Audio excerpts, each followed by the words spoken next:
What's up? Sorry, I'm trying to. My other computer's froze. I'm trying to get my other screen up. Dang it. I was like, I'm just going to press live and just get it up while it's going. And of course, I wish I would have got this done before I. Hold on, I need my other screen. Okay, there we go. Anyway, what's up, guys? Good after or good Sunday morning or sorry, Sunday evening. Good Sunday evening. How's everybody doing? Let me just get on with my other one so I have a second screen. All right, here we go. So did you guys, okay, so those the ones that you were coming in with for the late live and wanted to hear the letter, you guys didn't oh wait, hold on, let me text a couple mods. I forgot. Stacy, hold on. Is she here? Okay, I'm live now. Let me just tell her that I'm live now so she knows. Okay. I forget what I was saying, guys. I'm sorry. I don't know what I was saying. Oh, did you guys watch it then? Did you guys did you end up reading the letter or are you waiting for me to read it? I hope you waited. No, I guess you can do whatever you guys want. All right. All right, who's in chat? You know what? I should message Mama Mia too to tell her because I don't want Sarah. You'll be the only mod. I'm sorry. Hey, cute thing. My little hard worker. My little mod star. Hey Kim. Hey, nope, not today. Sunshine girl. Let me see if Mama Mia's up. See if she could come in. Maybe Alsane will pop in. Hopefully. Probably because he knew I was doing a live today. I bet he'll pop in too. All right. Oh yeah, hold on. Let me just message Mama Mia really quick. Mama Mia, where are you? Okay. Oh wait, hold on. That's the wrong one. Hold on, you guys. This one. Okay.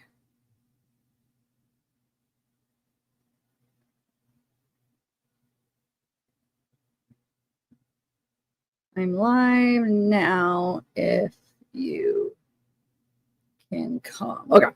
So hopefully maybe she'll be available. Anyway, all righty.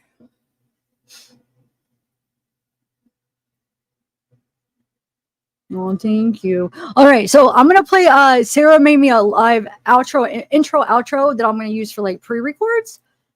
I'm gonna play it for you guys. See what you guys think. I like it, so I'm gonna use it. But I'll play it for you guys. Hold on. Actually, I could do it as a file. Let me share it as a file. Actually. Hold on 1 second. We'll play that real quick. And then I think I'm going to read the letter first, Sarah Boone's letter, because I know people are anxious to do that.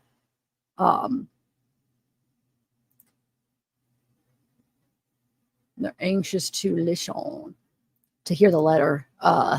Did you guys end up watching it or listening to it though? Hopefully you guys, I'm sorry I didn't read it. I kept saying, well, I'll read it tomorrow. People were asking, but patience. Okay, so the intro. Wait, which one's the intro? I'll just do them both. Hold on. I'm going to put both of them as files. Hold on. All right, so.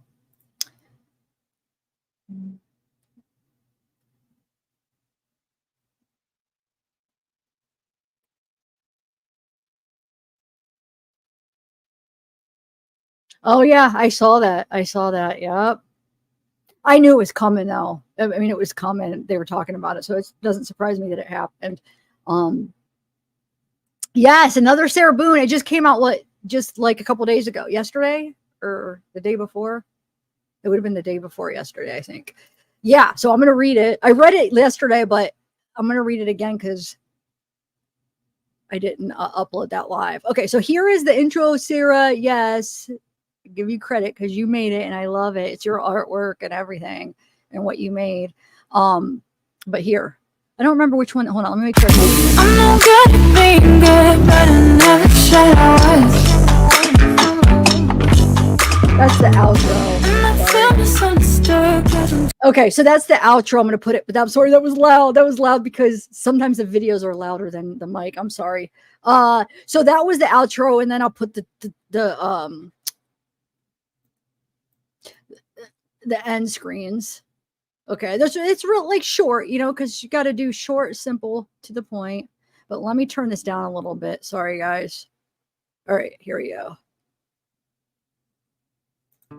This is the intro.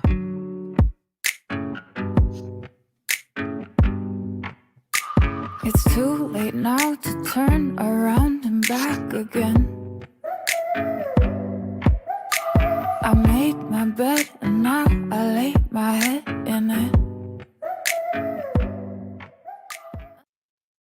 How to put it, I love that song, and I just think it's very appropriate for many reasons for it. But yeah, so just quick, you know, intros need to be quick to the point because you put them at the beginning and just it's like something that, you know, marks it. Yeah, I love the song too. Yeah, so yeah, it was a collaborative effort. It was, but you made it. I picked the song, you made it, and you put my style into it, you know. The song, I just love that song. But so the outro here, so the outro is going to go at the end. This won't blow your ear, but turn it down. Wait, that one is louder. That audio is louder, which I could adjust it when I upload it. That one definitely is. So let me turn it down a little bit. Okay. So that. Oh, so it'll go like this. I'm not good at being good, but I never said I was. And I feel misunderstood because I'm trying hard to love. I'm sorry, my actions, they haunt me and I'll never live it down. I'm not good at being good, but I never said I was. And the reason this is just like the bat, it's like 20 seconds of just the screen because that's when I put up the end screens on the end and the music will still be playing. So yay, I'm excited. You guys like it? And no, Blue Sheet, you're not. Yeah, because we can see you. You're not blocked. You're here. Hey, boo. Yeah, that one. I'm sorry I blew your eardrums. It was loud. Yeah, maybe. You know what? That one is louder. Wonder why. The outro is way louder than the intro for some reason. But we'll get it figured out. That's an easy fix. But yeah, cool. No, I love it. I love it. And it matches. So I did the intro and then outro. Yes, thank you. It's gonna be good. Thanks. All right, so let us. Oh, my earphones keep falling out. You know what I'm going to do first, though, since I'm reading the letter, I don't need these in.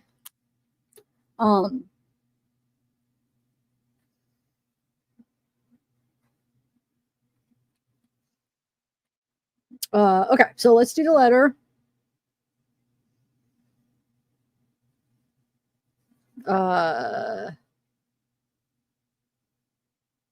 Let me just.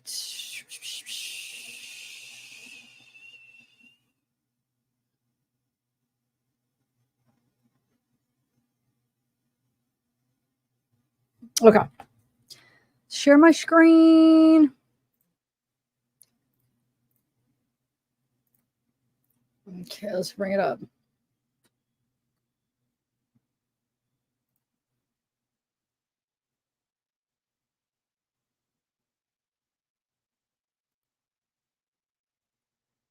Wait, here we go. And she did a little art.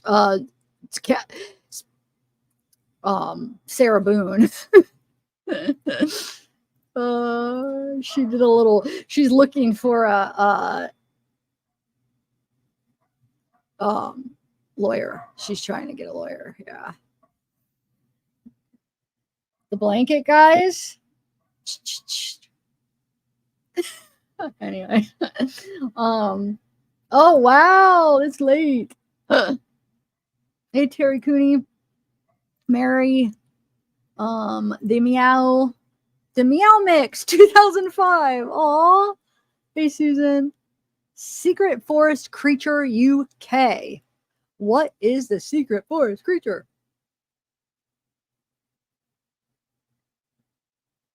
All right.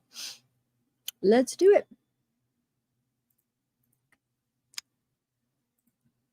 Let me go back up.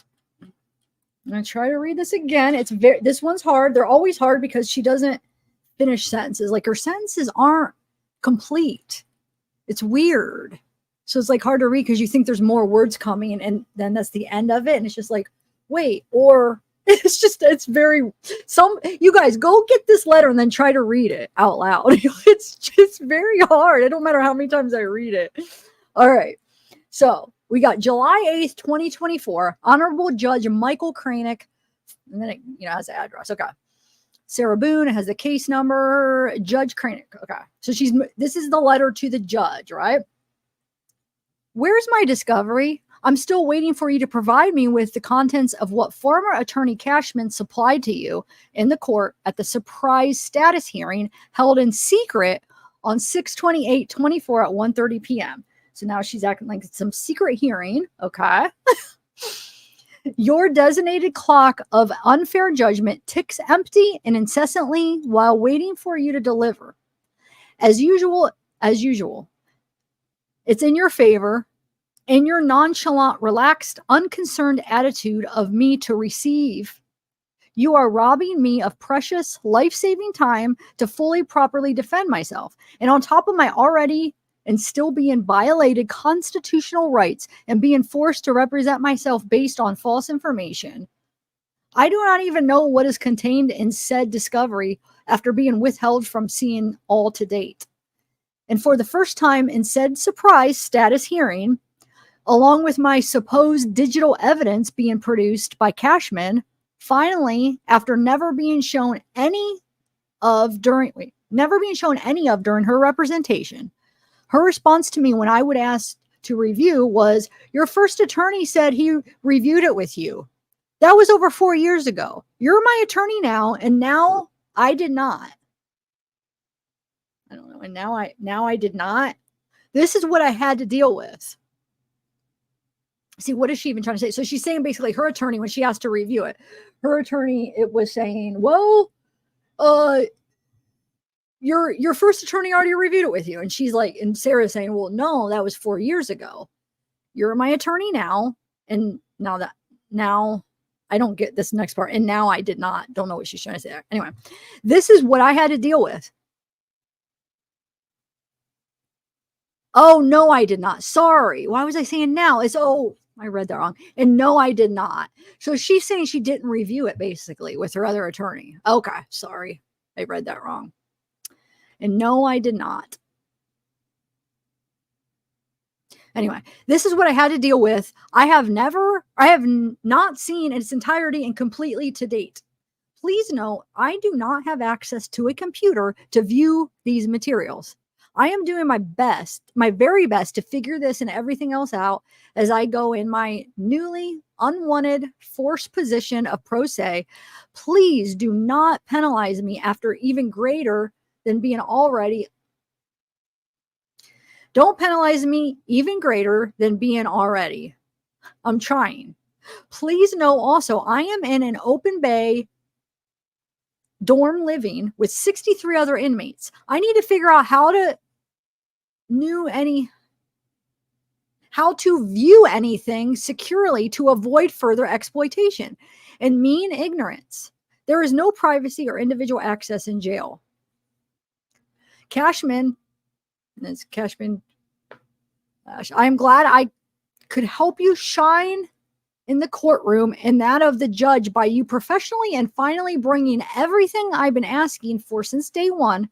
And after I included you on my letter to the judge ensuring return, unlike you who did not include me on your motion to withdraw, surprise, and I had to find out from someone else, an officer, 3 days before this surprise status hearing, so you would even know what to bring. Why didn't you bring to any of your 20 hours of meeting with me? As always, it's in everyone else's favor but mine. How much real time will I have to prepare and properly, especially the fact you have me doing everything while incarcerated? What happens when more time must be utilized to discover where my lost discovery is? I've been asking for repeatedly for depositions, to locate my witnesses, contact anyone via collect phone calls. That's a real hurdle. Wait to receive transcripts, any records, everything I need to finally build my defense? Or is your plan, Your Honor, to just leave me out to dry in a hurricane? Your time constraints are extreme and unreasonable. Your decisions you claim to have considered from your order is illogical and unfair. Specifically, that it has been malformed by your ignorance, inexperience of my case, misinterpretations, straight lies from the attorneys appointed. They are brazen to stand at your pulpit in your courtroom and commit perjury to your face and the world.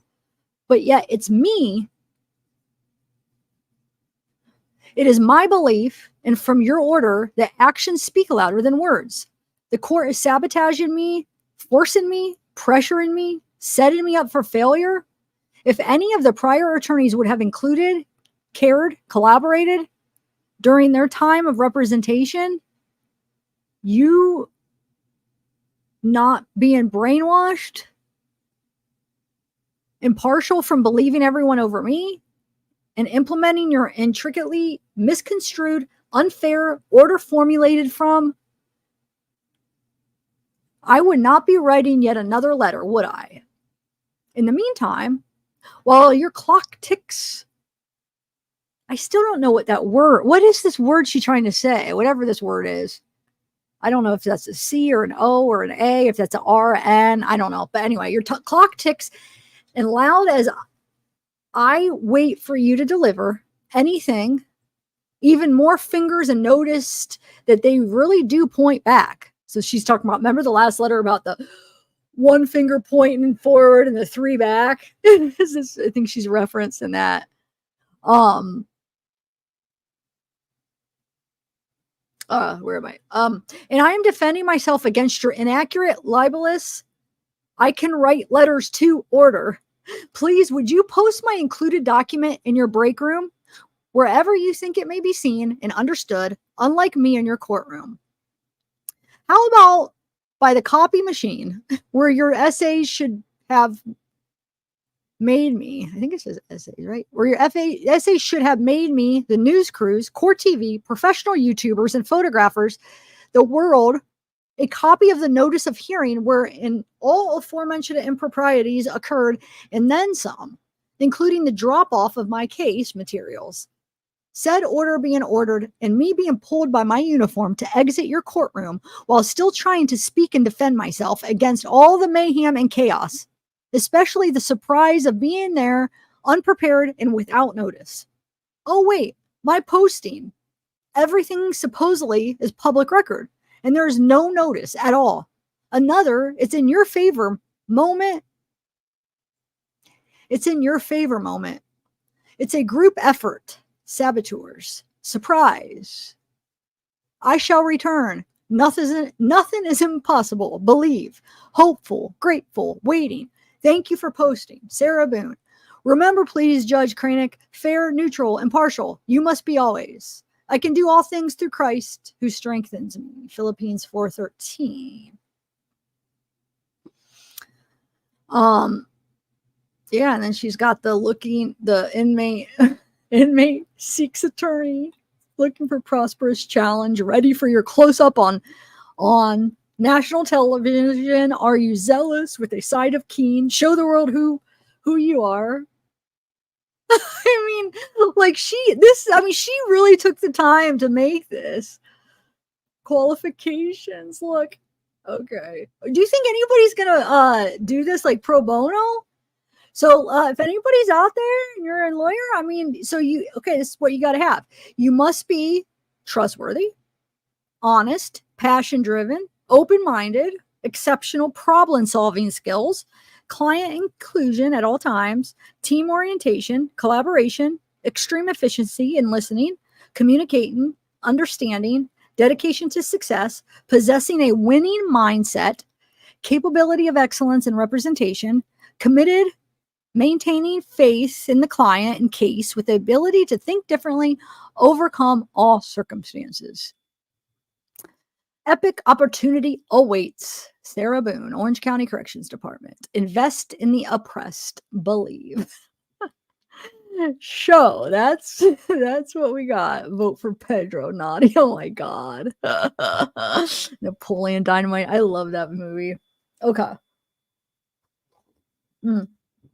My nephew dressed up as Napoleon one year. I should find that picture. Oh my god, he looked so good. Like he looked, because he has like naturally the curly hair. Oh my god, it was so good. I'm gonna have to try to remember it to find it next live. You guys, yeah, he looks, it looks good. Oh, thank you, Sarah. Yay! Who won? Thank you for gifting. You're so sweet. Thank you so much. Oh, Tennessee, you got it. Cool. You gave Tennessee Balls Girl. That's awesome.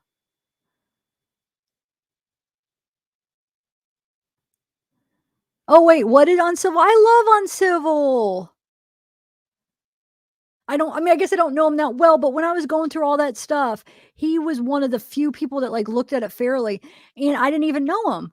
I mean, I had never even heard of him, and somehow somebody sent it because he talked about it a couple times, and he actually looked at it objectively, and I just gained a lot more respect for him, and I actually reached out to him and chatted with him a little bit. I was going to come on the show, and I never ended up. But yeah, I really like him. What did he say though? Nope. Let me see what you were saying he said. Hold on. Nope, not today. I'm trying to go up and see what you said about Uncivil. You're talking about the channel, right? Or did I misunderstand you? Maybe I misunderstood what you said.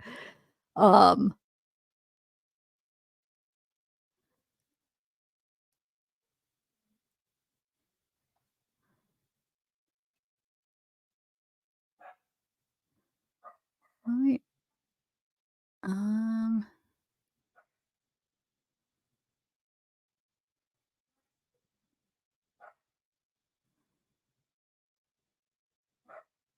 I'm not seeing the thing before.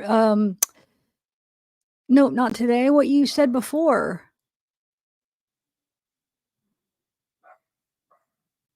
Hey, Mr. Rosebud. Yeah, it has been a while. How have you been?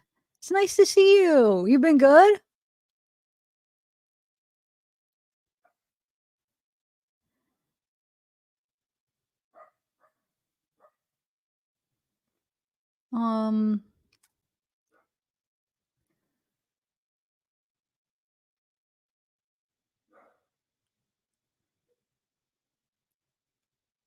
Oh wait, what was it? The creatures are what? I don't. What is that from? Sorry, I'm going up backwards. I'm going up backwards.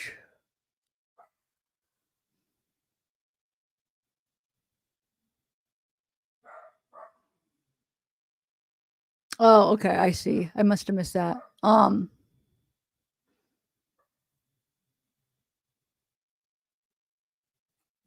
Anyway, oh, so you were okay. Hold on, let me see what you're saying. He said he would have to get a local attorney to help because he's not licensed in Florida, but if he can, he just might. Oh, you're saying he might help. Sarah, is that what you're saying? Sarah Boone? Oh, dang. Okay, that would be interesting. It'd be good experience, and you know, him and being in the true crime community, he'd have a lot of stories. I mean, good content too. Like, and it would be good. I mean, everybody deserves a lawyer, right? Everybody does, and everybody should. It's, you know, you're right. So like, I feel like it would be, you know, he'd just be doing his job, and that would be like excellent experience. That'd be like good content for his channel. I mean, I know he couldn't. I'm trying to think. Yeah, he couldn't say much, but I mean, no, I mean that'd be, hey, what the heck? I wouldn't be mad. You know, got to do what you got to do. I mean, if that's your job. Um, yeah. Hey, it's just me. Oh, hey, Nicole. Hey, Zeb. We're on vacay here in Orange County, where Sarah is. I'm going to meet Peter. No, cool. That's cool.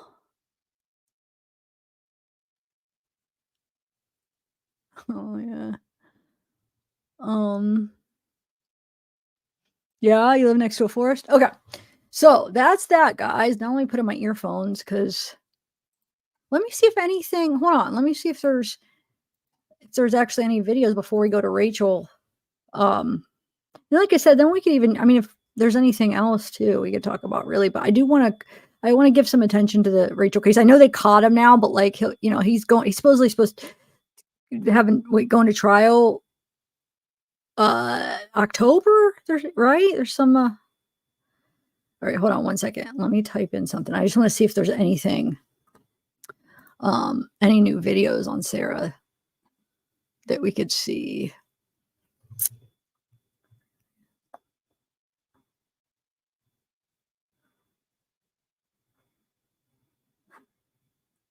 Let me put my earphones in. 1 second. Yeah, I put in Sarah Boone and Uncivil's channel popped up because he just did a video. It was like the second one that popped up. Sarah Boone puts out an ad for an attorney.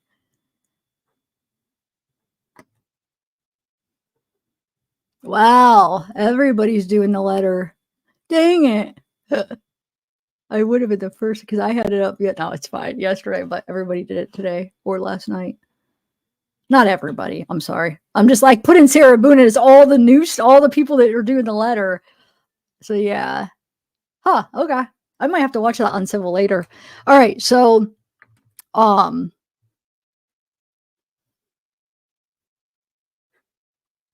right, let's go. I have never really seen any other people writing a judge other than Sarah and Letitia. Are you allowed? Is it cool?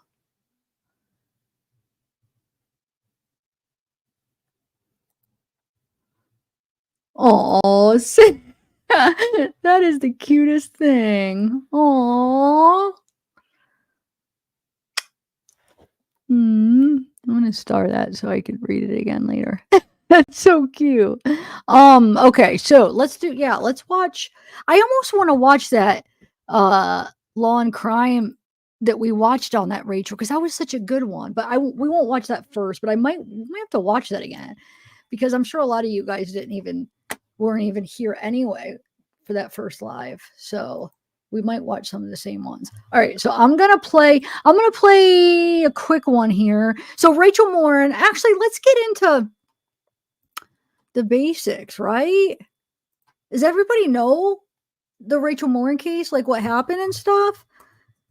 I want to get the date because I forget the date. I know it was about like a little over a year ago. Let me see. Let me do just a quick, and then watch some videos. Okay. So here was they ended up catching him, but here was the sketch when they first was able to make a sketch. So it says this week marks 6 months since, and then wait, when was this from? I don't know when this was written, but marks 6 months since Rachel Morin was needlessly tragically killed on the Mon Pa Trail in Bel Air. We sat down with Captain Andy Lane, who is overseeing the investigation to find Rachel's killer, to record the special edition of Into the Sheriff's Spotlight with a never before released details. We hope you will take a listen.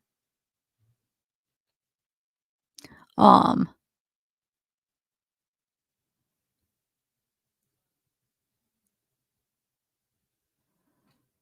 right.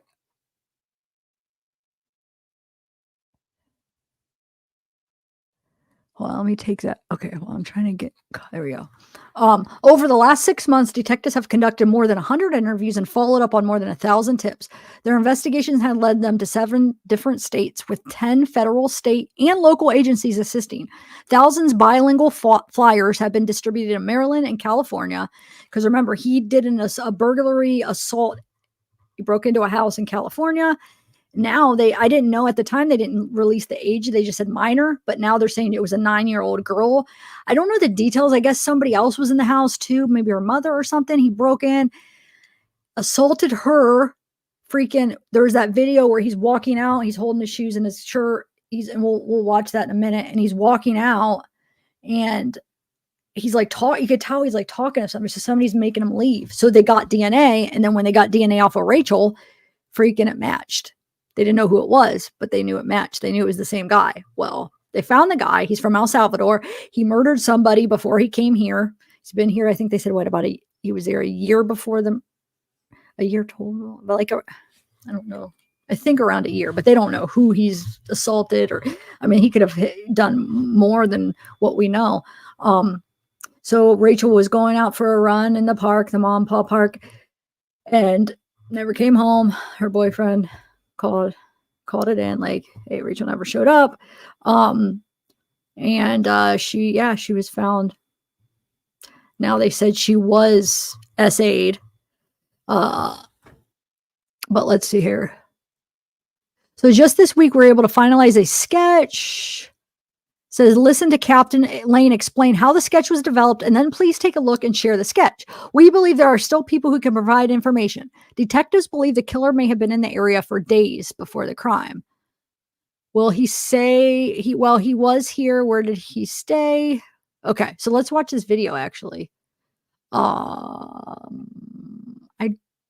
Let me know if you guys could hear it. I don't know if my audio if it stayed shared. Let me know real quick. All right. Hi, this is Sheriff Jeff Gaylor, Harford County Sheriff, and welcome to this special edition of the Sheriff Spotlight. I got to say, I wish it was a happier topic that we were going to start on. And I don't hear anything. All right. Hi, this is Sheriff Jeff Gaylor, Harford County Sheriff. We've used... All right. Hi, this is Sheriff... Hold on. Let me make sure my things are connected, because I'm not hearing anything either.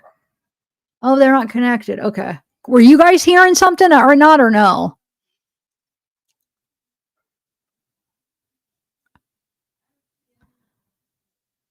Yeah, he did. Yep. And that's what made me look into the case again. I was like, oh, did they? And I like typed her name in. And I was like, oh my God, they caught him. I didn't realize until I heard him mention it that they caught him.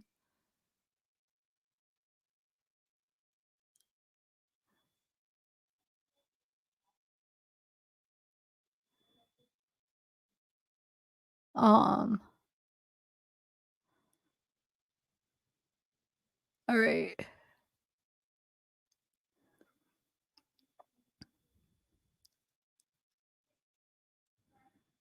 Yeah.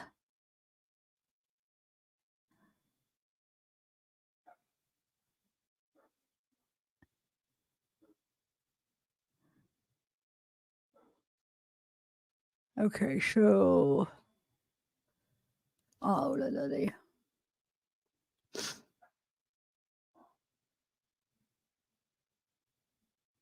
no, it was like last month. It was like a month ago, Alicia.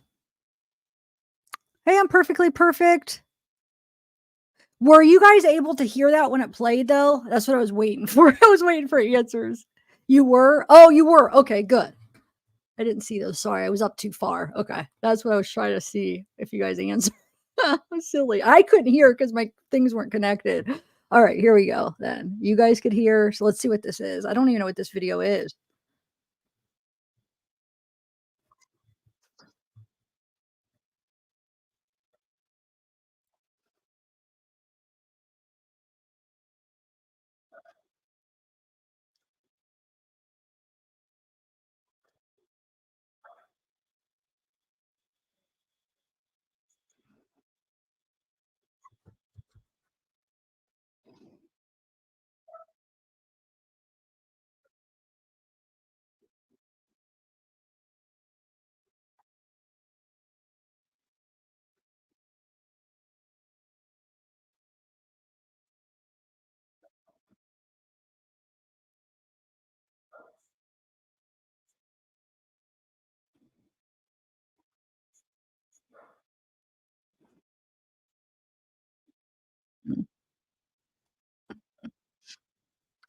Oh, you can't?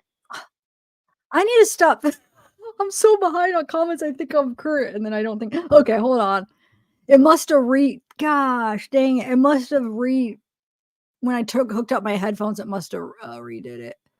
Sorry, guys. Now, I wasn't even planning on playing this video. I have other videos to play, but when I was going to just do it I Googled and I was like, okay, so hopefully it's good. He's just talking about it real quick a little bit, so we'll see. All right, let me share. Hopefully this will work now. Okay. Now, let me know now. You should be able to hear it now. All right. Hi, this is Sheriff Jeff Gaylor, Harford County Sheriff, and welcome to this special edition of the Sheriff Spotlight. I got to say, I wish it was a happier topic that we were going to start off with for a special one, but today's episode, we're going to be discussing... Wait, you know what? Actually, this is 40 minutes long. So I actually, you know what? Since this is old before they caught him, I think it's better to do if we're going to watch something like that, to do the press conference, because they did catch him. I was just kind of looking for a big overview to explain it to you guys. I'm sorry, just wasted that time. Here, let's just do, and then we'll do the current stuff. But I just kind of wanted, oh my Lord. Hold on. Okay. No, I'm not buying New York Times. Wow. Can't we just freaking look it up? Why can't? Okay.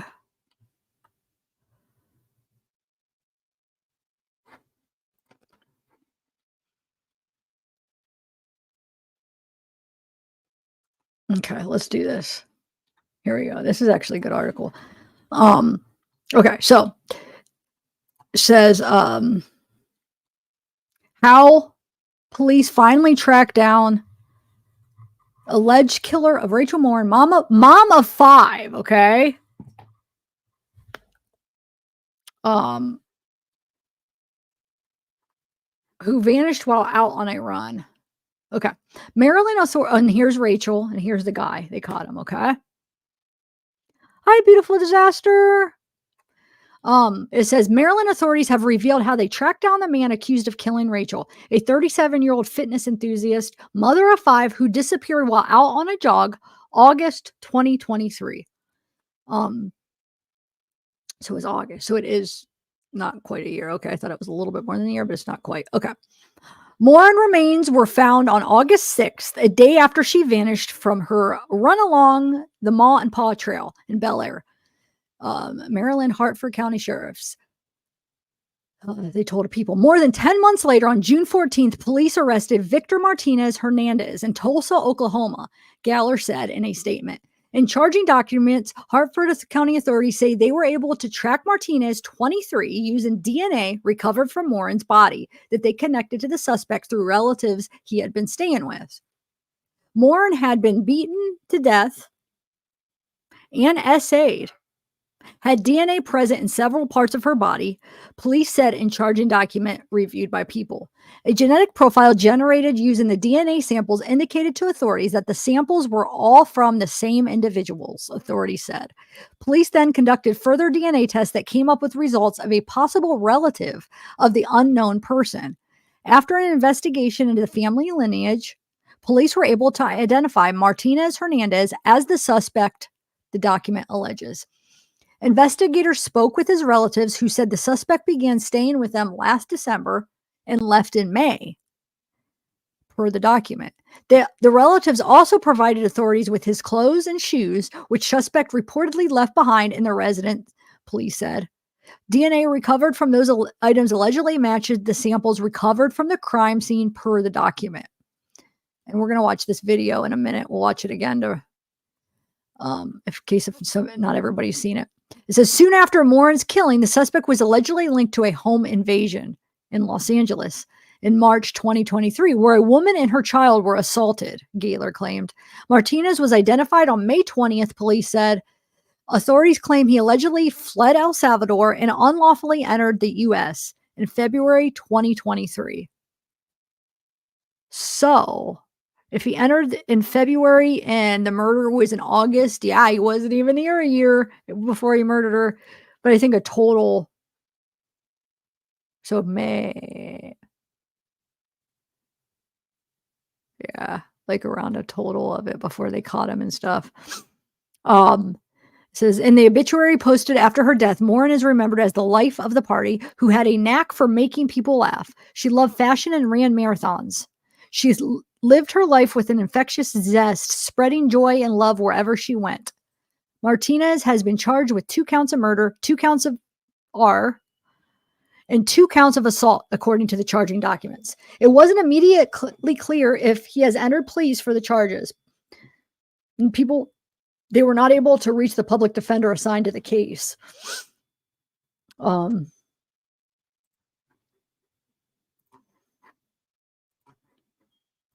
Now I'm going to play this video.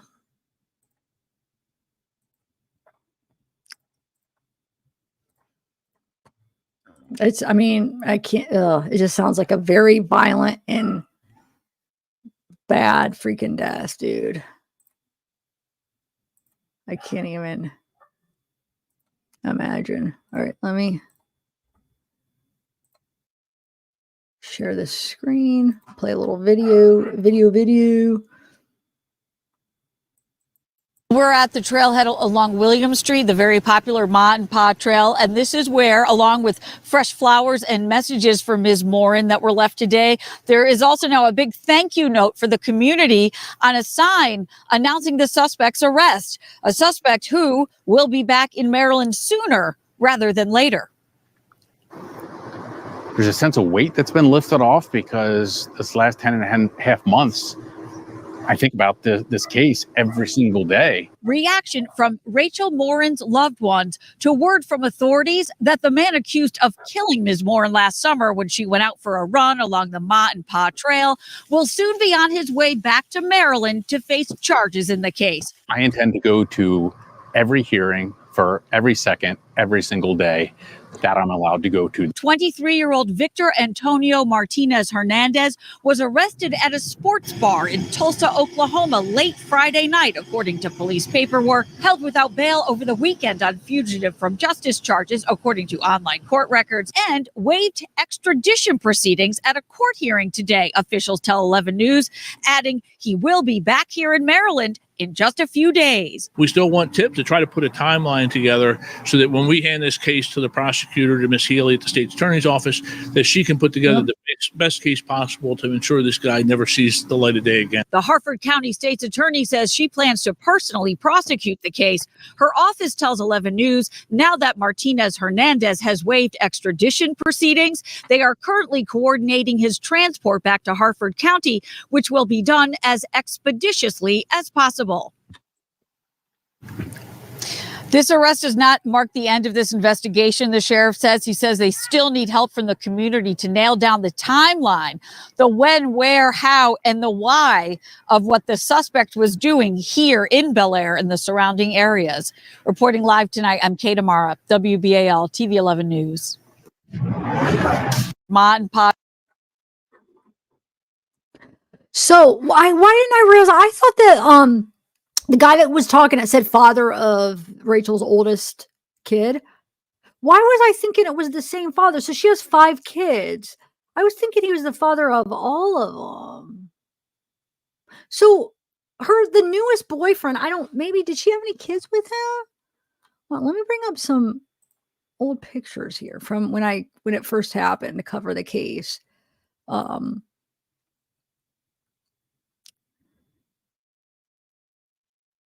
Let me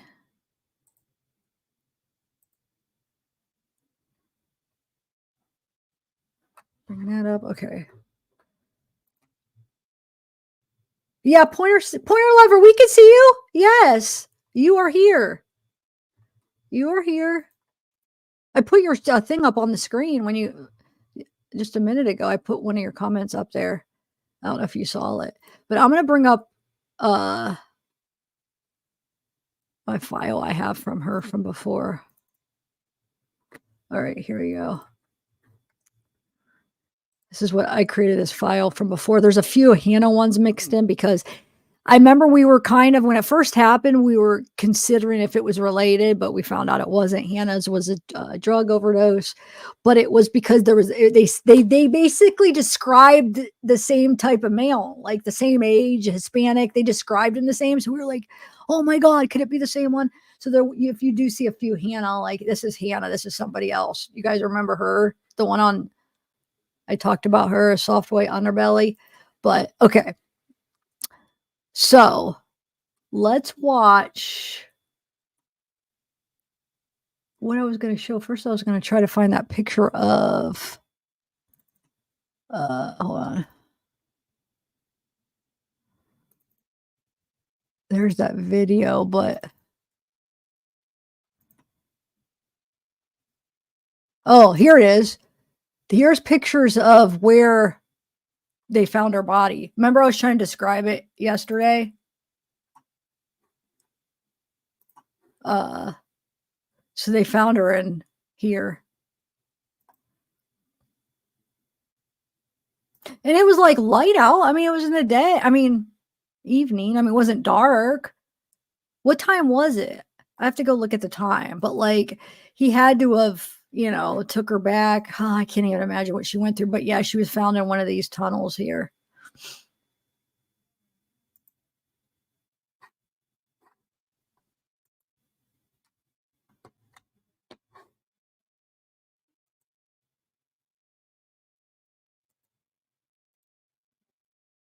This is the area.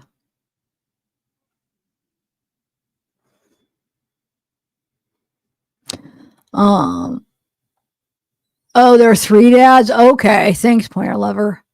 Why was I don't know why I was thinking it was that guy was the dad for all of them, but okay. So he was the dad, the first dad. He was like because there's a picture of them too, like, you know, old picture of him and her when they were together. Oh, you did? A lot of people did. Remember, a lot of people did. I never did after I looked into it. Then I didn't because I feel like it was like right at first I could see people thinking, but then I forget there was something that made like cleared it where it's like, okay, it wasn't him. But wait, there's something in this. Didn't they find like blood on like the like branch or stick or something, right? I feel like there was something else too that they found blood on. I gotta look through the like the details of the case because I just got stuff ready for like the new stuff, but maybe after we watch some of the new stuff, I'll try to go back and find like the specifics because or was there blood on a rock or something? Wasn't it? Something like that. So here's some pictures of her. What is that? Just so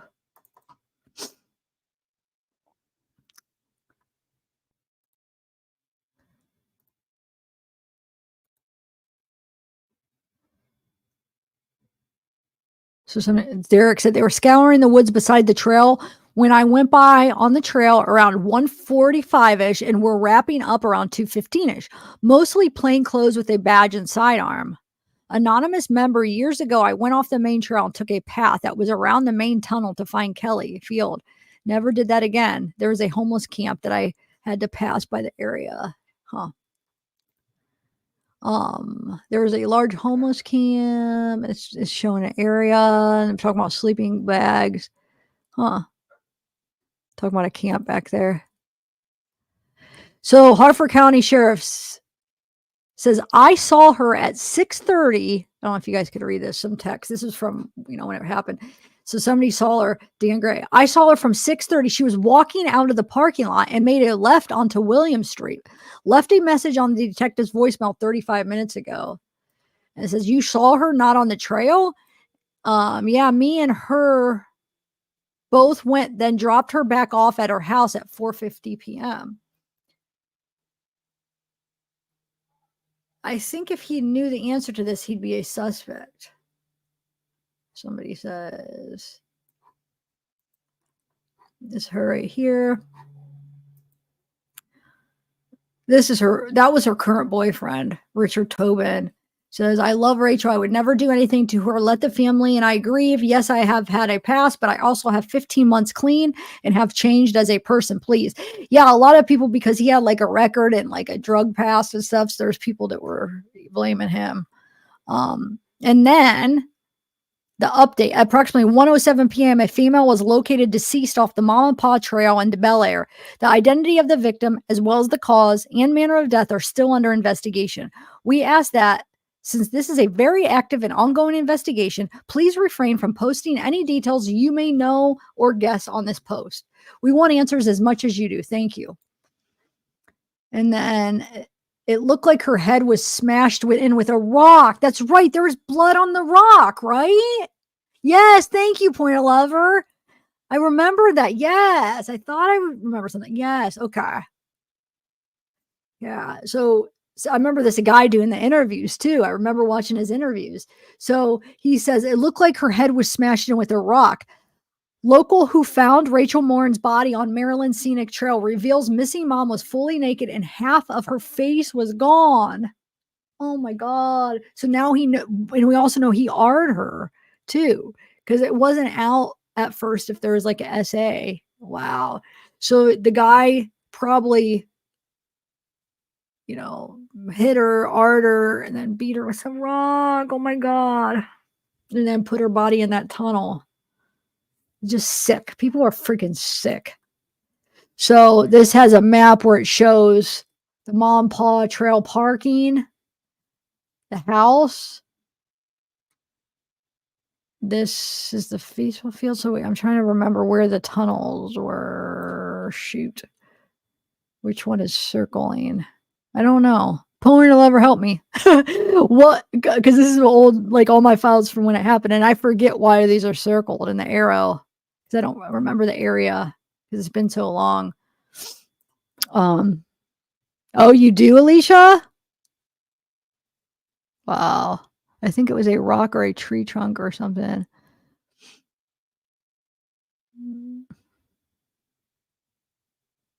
Yeah, you can, Alicia. You could say the B word. You're talking about blood, right? Yeah. Yep, I know. I know he did. I know he did. That's crazy before he came here. Do you know any details? Because everything I've watched, they don't say like how old was the girl, and I know it doesn't matter. I mean, but I was just curious how old the girl was in El Salvador that he killed. I know it's tricky. It's tricky. But yeah, you can. You're good on that word. But yeah, okay. So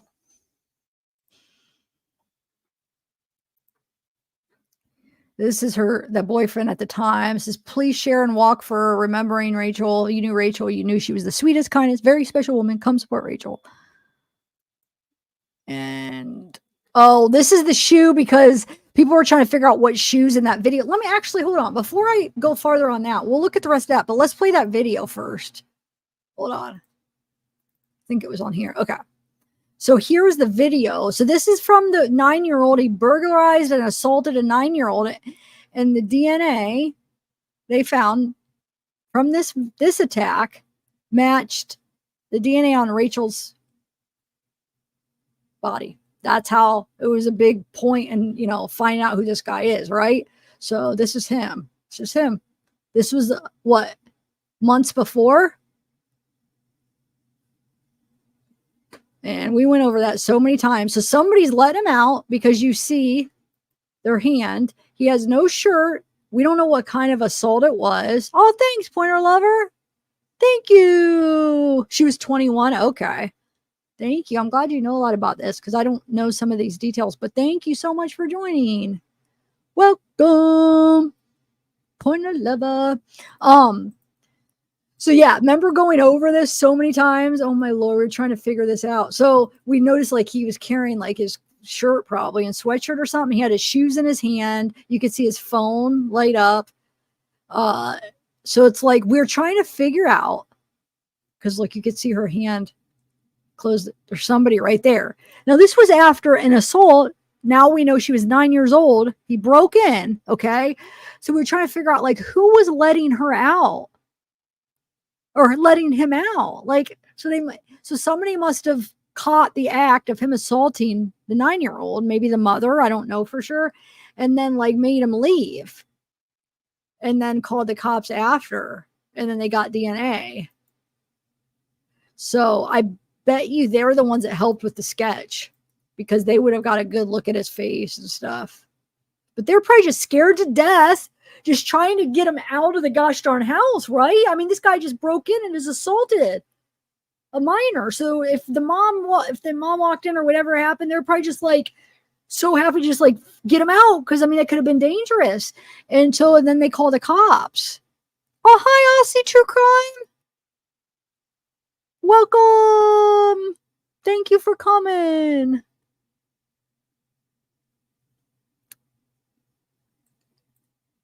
Thank you. Our 14-year-old brother. Oh, that's who it was, Pointer Lover? How are you finding out? Is that out now? I know when we were looking into it months ago, it wasn't out yet. But that's out?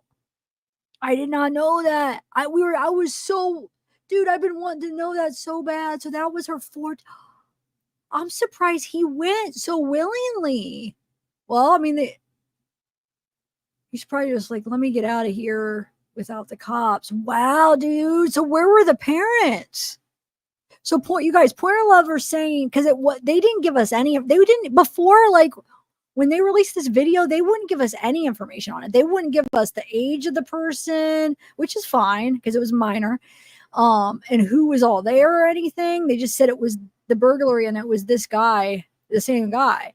So that's why I'm like, whoa, like hearing actually the details. So Pointer Lover saying that this is the 14-year-old brother, right? That basically caught him assaulting his sister, his 9-year-old sister. Wow. Yeah. That's a good question. Yeah. Pointer Lover, do you know how he got in the home? Like, do you know if the parents were there? I got to look into that more because I've been wanting to know.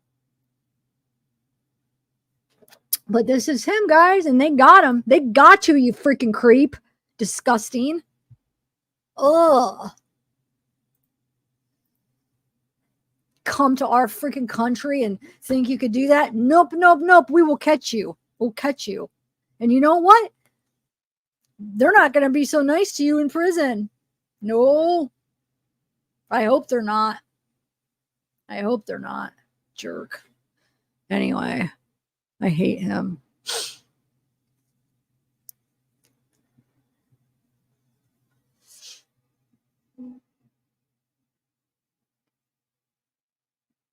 All right, so I just wanted to show you that again. Let me see what these text message. Oh, these are from Rachel. Hold on. I don't remember some of the stuff I have. Okay, so this is between Rachel and somebody else. It says, when she updated her profile picture, she put, Sherry, even if I don't see the big deal. My life is mine and no one's concerned. And this person says, yeah, you're right, except for the lost time with your kids. But that doesn't matter as long as you're doing what you want, right? And Rachel says, well, they do need time with their dad. And Sherry says, yes, you're right, they do. My bad. Family is everything. Spend time with them because you never know when you're going to lose one, especially with this crazy crap going on. Oh, wait, I read these backwards. Shoot. Hold on. I read this backwards. So this one says, Sherry says, wow, all I ever see is you traveling. When are you with your kids? Do they come with you? And Rachel says, I travel only a few times a year alone as a break because the other 50 weeks out of the year, I'm not traveling. I have my kids 24/7. And Sherry says, oh, okay. It just looked like you were always at the beach somewhere in the world.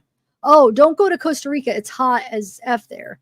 Rachel says, even if I was, I don't see the big deal. My life is mine and no one's concerned. Huh. Wow. I don't remember when.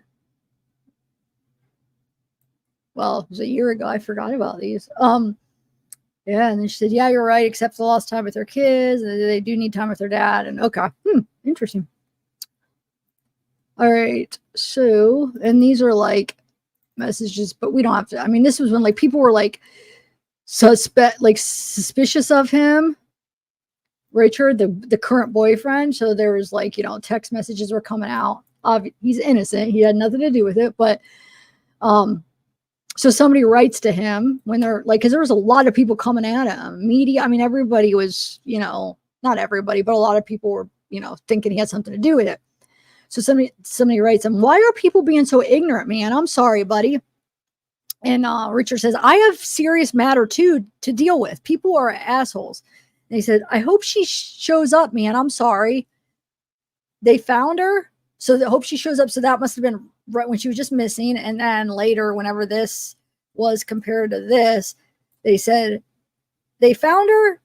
And or he says they found her. And he says, is she alive? And then calls. Wait, so how would this person know before him? Wow. And it says, look on the Hartford Fire blog. Why would you ask if she's alive, bro? Suspect as F. No, it's not. I mean, poor guy. Wow. Who is this person he's talking to? Because it seems like somebody that doesn't have much faith in the guy or whatever, but this is why, though. Okay, so this was his criminal history: domestic offense, marijuana possession, destruction of property, second-degree assault, resisting arrest, intoxication. But, he was an addict, and he was, so what do you say, how many months? 15 months recovering. And so I'm not giving anybody excuse for, doing this, but this was why people were looking at him a lot, because of these past offenses at the time. But what's this dispatch? Oh, there's the dispatch. Hold on a second. Hopefully my audio will still work. The dispatch from it.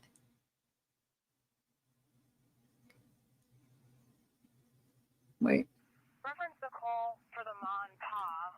Just received a call from a Cecilia who's stating that they have located the Rachel subject on the Ma and Pa going through one of the tunnels that runs under 23 near mile marker 2.75. Priority 4.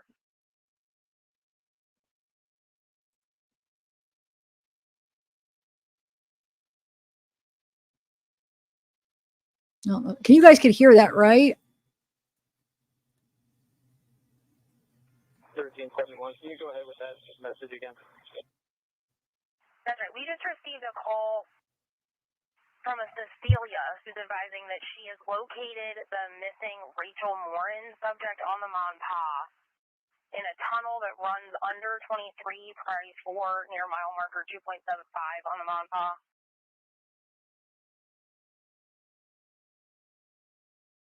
Stating that they have located. Reference the call. Reference the call for the Ma and Pa. Just received a call from a Cecilia who's stating that they have located the Rachel subject on the Ma and Pa going through one of the tunnels that runs under 23 near mile marker 2.75. Priority 4.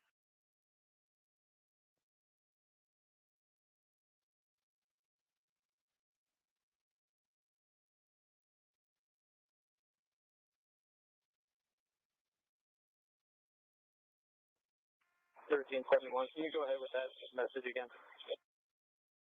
That's right. We just received a call from a Cecilia who's advising that she has located the missing Rachel Morin subject on the Ma and Pa in a tunnel that runs under 23 priority 4 near mile marker 2.75 on the Ma and Pa.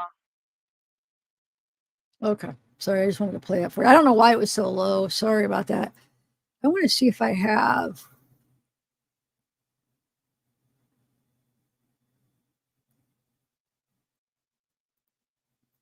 Oh, does it? Okay. Yeah. So,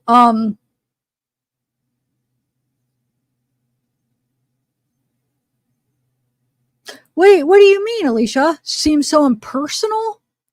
I don't understand. I have not. By who? Like, who seems impersonal by who?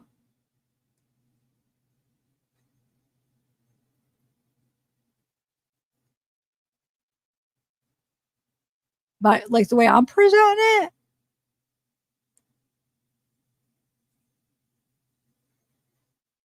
But so he broke in the back door. Do you know Point 11 was just the two kids home, or were the parents gone, or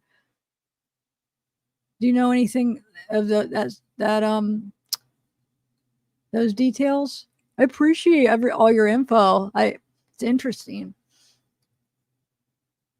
All right. So let me go back and see what else we got. And then I got the more videos to play.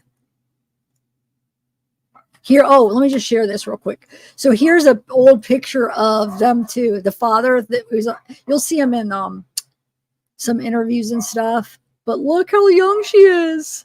So if this is the father of her oldest kid, it was probably a long time ago. I don't know how old her oldest kid is. I forget. Oh, I see. Okay. I see. Yeah.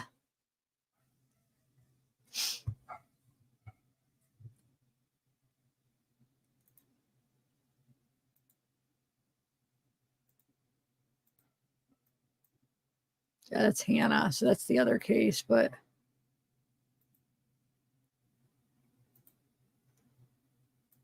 some screenshots of that I did of I was trying to figure out like the phone, and I almost think I was like, is that a light, or we're trying to figure out stuff?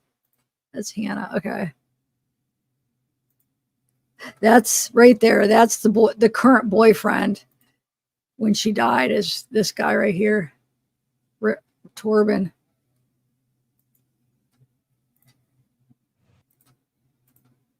That's them right there.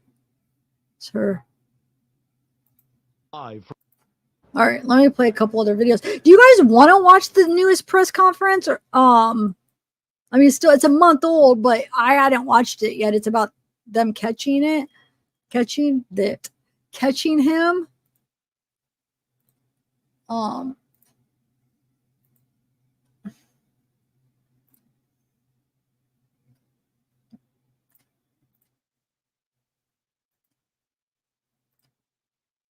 Okay, so let me play a couple more videos, and I'll see what you guys think.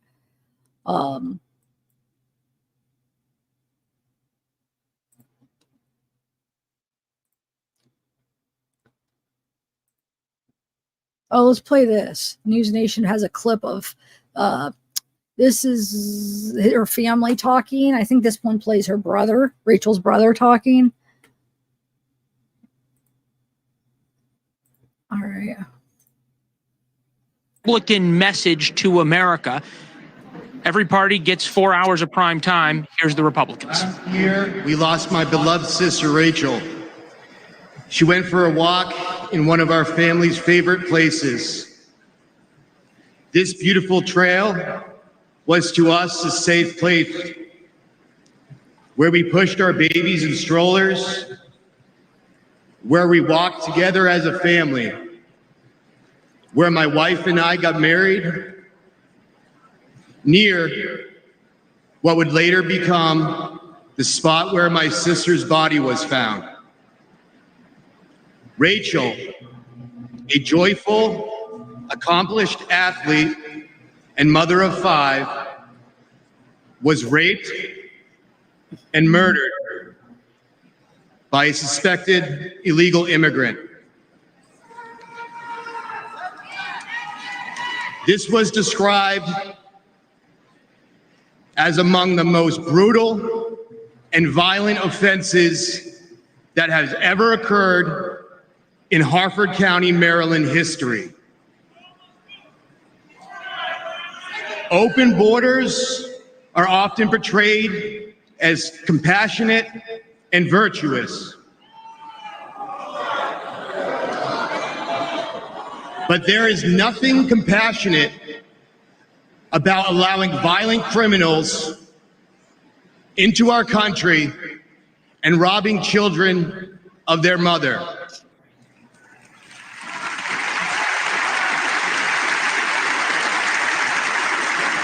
My sister's death was preventable. The monster arrested for killing Rachel entered the U.S. unlawfully after killing a woman in El Salvador. Joe Biden and his designated border czar, Kamala Harris, opened our borders to him and others like him, empowering them to victimize the innocent. Yet, to this day, we have not heard from Joe Biden or Kamala Harris.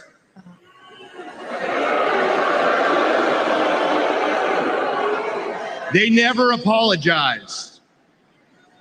But when Rachel was killed, President Trump called my family to offer his condolences.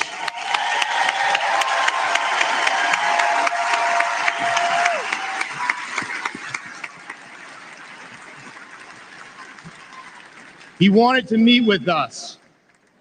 He cared. That is leadership.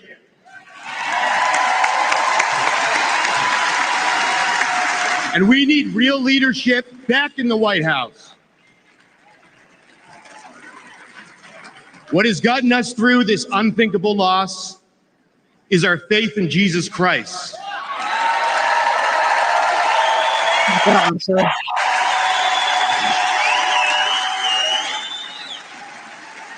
And as brutal as the murder of my sister was, I pray that her killer will find Jesus Christ.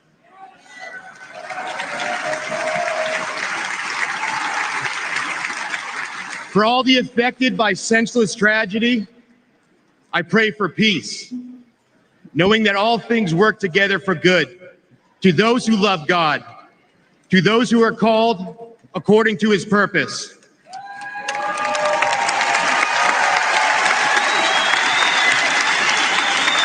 I pray that we hold worldly leaders accountable for safety and justice for innocent people. I pray that we make our country safe and secure in the memory of my sister Rachel, who loved life. Thank you. God bless America. Good night. Hey, thank you for watching. Please go to newsnationnow.com. Okay. I'm good, Hossein. How are you?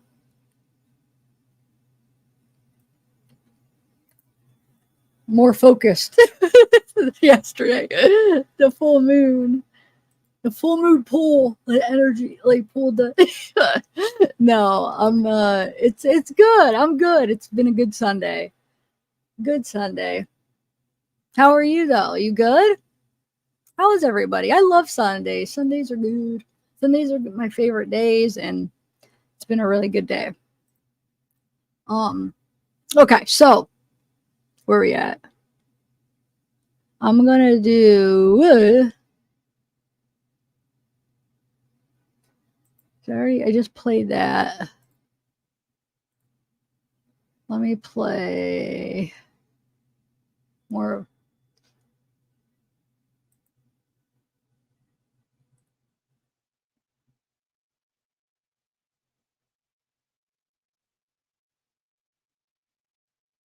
Yeah, I showed this yesterday, but I'll show it again because it's got the pics of when they arrested him. Dollar Tree hauls. Yeah, I've watched stuff. I've watched hauls before, way back. Do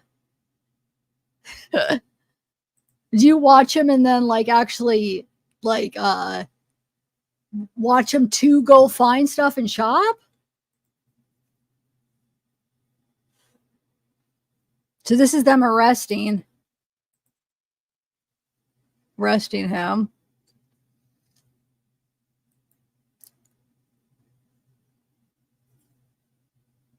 Oh, hey, Twisted Quill. Hi, Tracy. But yeah, look, you can see a evil guy, jerk.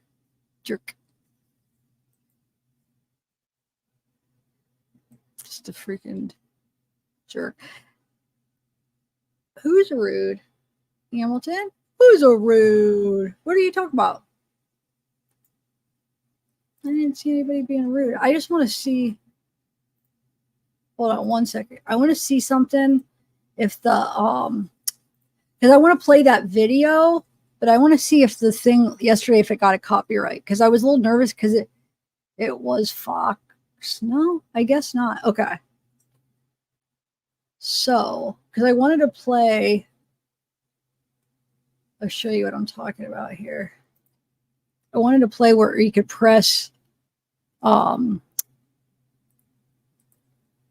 this and you could see the video here of where they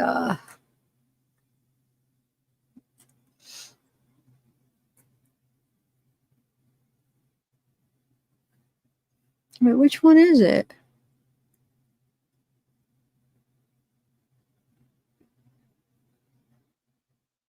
This one. Okay. Well, let me press play. It'll be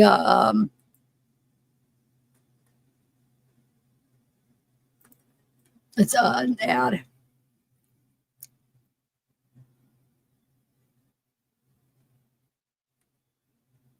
All right, here we go. Breaking tonight, Fox 45 News has obtained charging documents for Victor Martinez Hernandez, the illegal immigrant charged in Rachel Morin's murder. According to the documents, Hernandez has been in Maryland for months while investigators searched for him, staying with family in Harford County from December of 23 until just last month.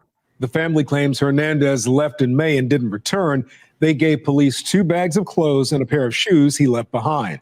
Police say DNA on the clothes matches DNA found at the crime scene. You can find the full charging documents on the Fox 45 News app. This comes just hours after Hernandez was extradited to Maryland. He'll have a bail hearing tomorrow at 1 o'clock. Earlier today, Fox 45 News cameras were at Martin State Airport when he arrived on his way to the Harford County Detention Center. Thank you for joining us. I'm Kai Jackson. And I'm Mary Bubala. The 23-year-old is in the U.S. illegally from El Salvador, facing criminal charges across the U.S., in addition to charges in his home country. Now tonight, Fox 45's Keith Daniels looks into how this arrest is shaping the immigration debate nationwide. But our team coverage begins with Maxine Stryker and some questions surrounding the suspect's criminal background. Shackled at the hands and feet in a yellow shirt and face mask, 23-year-old Victor Antonio Martinez Hernandez arrived at Martin State Airport this afternoon after his arrest Saturday in Tulsa, Oklahoma, for the murder of Rachel Morin. The mother of 5 was found dead along the Ma and Pa Trail last August. These photos and videos show Homeland Security preparing Martinez Hernandez for extradition this morning, cuffing him and placing him on the plane to Maryland.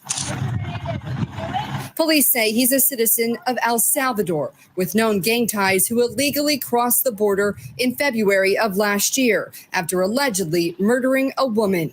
In March 2023, police say he struck again, brutally attacking a 9-year-old girl and her mother in Los Angeles. His arrest has ignited the debate around immigration. I'm infuriated, and our state is still mourning. I mean, this is a mother of 5. Someone who had her life ahead of her, many celebrations with her family ahead of her, and her life was cut short. The Department of Homeland Security tells Fox 45 U.S. Border Patrol apprehended and expelled Martinez Hernandez on 3 occasions last year when the Title 42 public health order was in place. They say during each encounter he was vetted and found to have no criminal history, adding despite the individual's recidivism under Title 42, we could not impose consequences. Title 42 has since expired.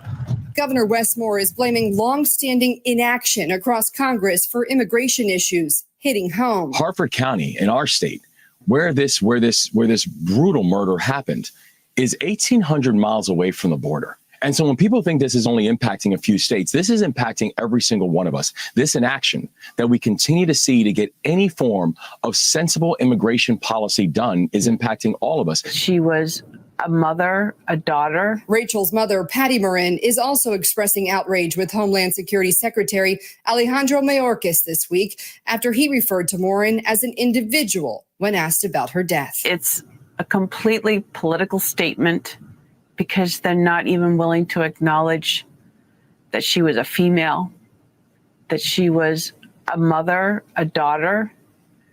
It totally depersonalizes her and makes her an object. We're constantly reminded of Rachel, and it just makes you feel so sad because there's such a hole in our family. Maxine Stryker, Fox 45 News. Okay. I just want to show you that. I mean, him getting off the plane and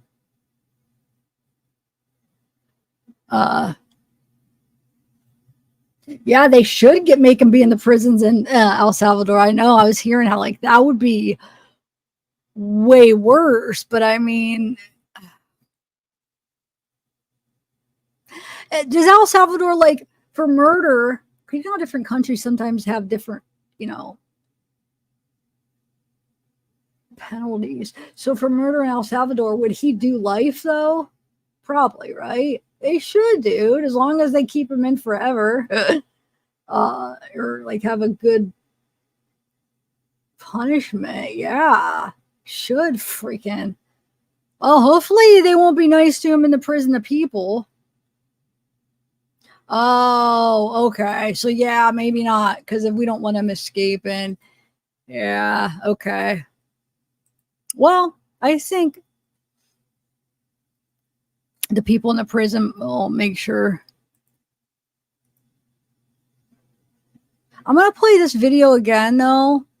It was the News Nation one that I played yesterday, where she talks to Rachel's mother. So hold on. I think I just want to play it again because it's pretty good. It's pretty good. All right. Time, but for you, I'm sure it's still very fresh. How are you holding up? It's like it happened yesterday. And so it's been really very, very hard. I did some local interviews last week for the first time, and I haven't been able to sleep since then. It's so very devastating, I guess is the only word that I can use. It's so sad. I don't know how to even hold or process the grief. And I know it's like that for the rest of my family because Rachel is a very big, loud part of our family. So there's this empty silence that kind of happens and hangs in the air when we're together because there's a voice that's missing. I think we were just seeing I think that was brother just having fun in the car on a video. Brother, I think we were just seeing video of Rachel and her brother just having fun in the car on a video. And she just the Kirby song. Yeah, she just looks like she's like the life of the party. She seems like she would be the light of your life. All of her pictures, she just lights up the screen. I mean, honestly. Have the police been good to you in terms of keeping you in the loop as much as they can, understanding the job they have? I think that you're back. This is my first time having to deal with law enforcement in this way. So I don't know what my expectations are supposed to be.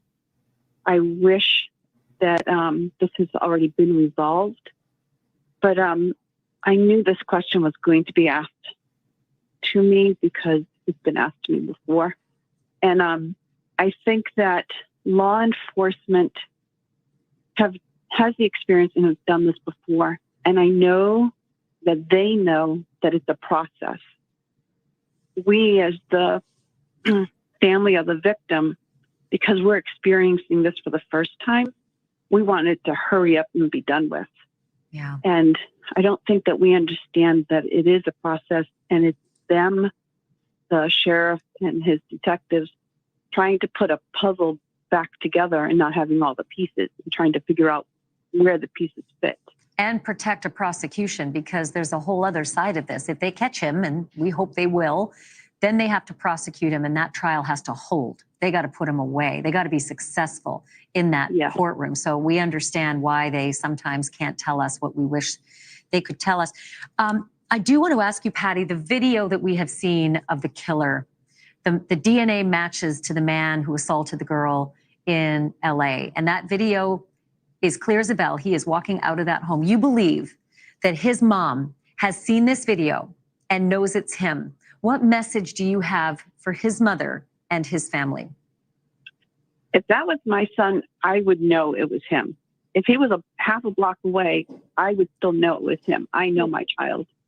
And I believe that if the mother has seen that video, then she knows it's her son.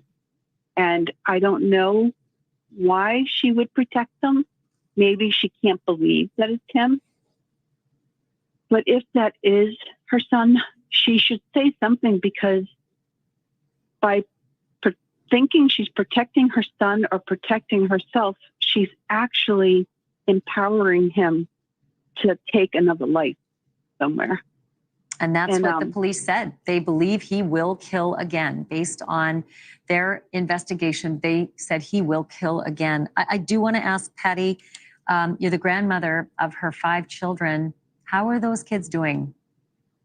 I think that they are having a really hard time. I know one granddaughter, when I talk to her, she can only talk for a few minutes, and then she'll say, I just can't talk about this anymore. And I know that Rachel has a daughter that has autism, and she just can't understand why her mom hasn't come home yet, why she's not back. And Rachel is very kind and patient with her daughter with autism. And so that daughter considered Rachel her friend. And so she keeps asking, when is my friend coming home? Where is mom? When's mom coming home? So it's really hard because you can't explain it to her in such a way that she can comprehend it. So it's like she's waiting for her mom to come home still. It's very heartbreaking. Patty, we'll do our part in keeping this story on the air, keeping that image on the air, show that video over and over until hopefully somebody sees it and calls, because oftentimes this can be solved with a tip. Thank you so much for sharing these beautiful stories about your daughter, and thank you for helping us to continue keeping this story on the air. And thank you for allowing me to come on. I really do appreciate it. And I am sorry about these technical difficulties. Not a problem. Completely understand. Let me do one more for you here. I want to remind people there's a $30,000 reward for information on this case. So please call the tip line at the Harford County Sheriff's Office. It's on your screen. Take a picture of your TV screen right now, 410-836-7788. The Workforce Center staff, Me Too.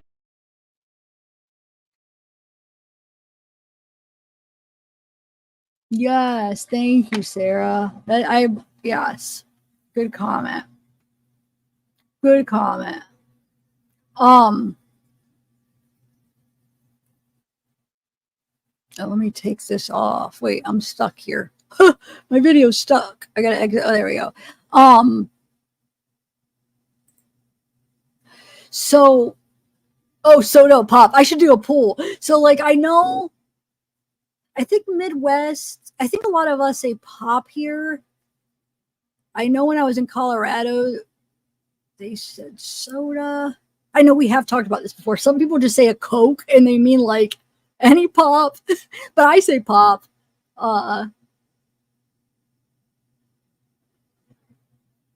And we should do a poll just to see, because I mean, nobody's wrong or right, but I just like to see how.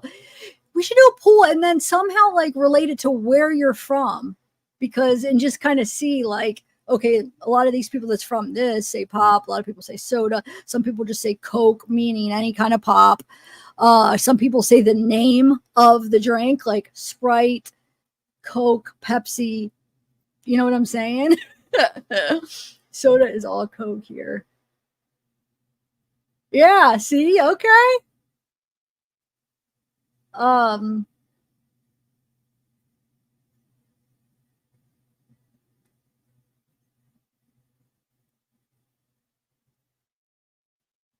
yes. Well said. Yep. I like those. Yes. Thank you, Sarah. Thank you. Yeah, because y'all saying you're from Ohio. So most people around here, but I actually have had people in high school. I don't know why I remember Jordan Pogarellic, the one guy I actually went to prom with him.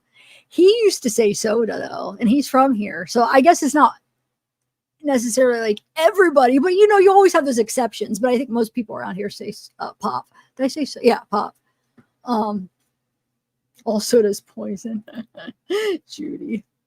I don't drink pop much either, but once in a while I'll have I used to drink pop, but now once in a while I have like a Sprite. If I drink anything, it's usually a light clear one. Like and not that it has to be a clear, but once in a while if I do, it'll be like a Sprite. Yeah.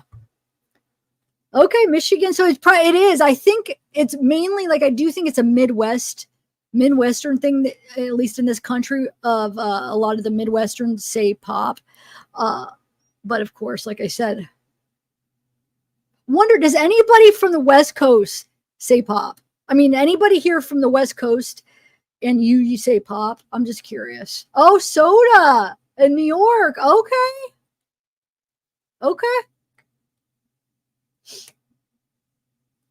So we got Michigan pop, Ohio pop, but I mean, I'm like, there's always going to be exceptions. So there's probably going to be some people in Ohio that do say soda, but I think if we did a poll, I think a lot of people in Ohio would say pop. A lot of people in Michigan would say pop, I feel like. Oh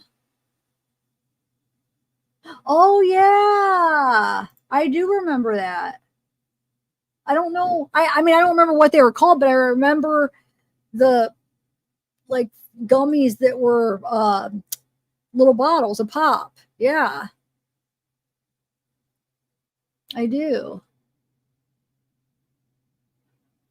M13 legit have rituals, right? Secretary. Yeah, what a time. Yeah, that's true, huh? Soda, that's what I figured. Do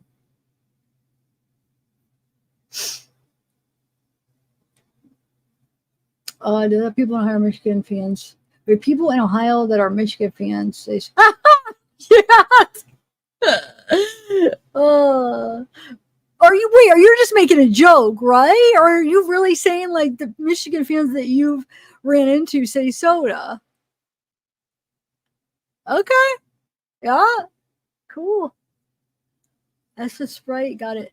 Tom George Lopez special. Okay. Oh, all right. Just, it's an interesting little Both-Lou. Both-Lou? I'll say, what are you trying to say? Both-Lou? Oh, both. LOL. All right, let's get back on topic.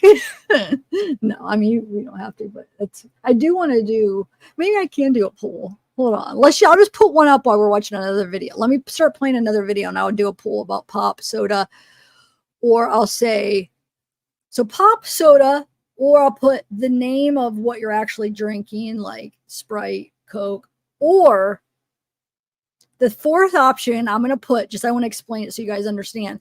I'm going to put, you either say, because I think it's either Coke or Pepsi. It depends if you're a Coke or a Pepsi person, but you use that term. Like somebody said in Texas, we use everything as Coke. So like, it doesn't matter what it is, but you say Coke, or doesn't matter what pop it is, you say Pepsi. That'll be the fourth option. Okay. Let me play the next thing though.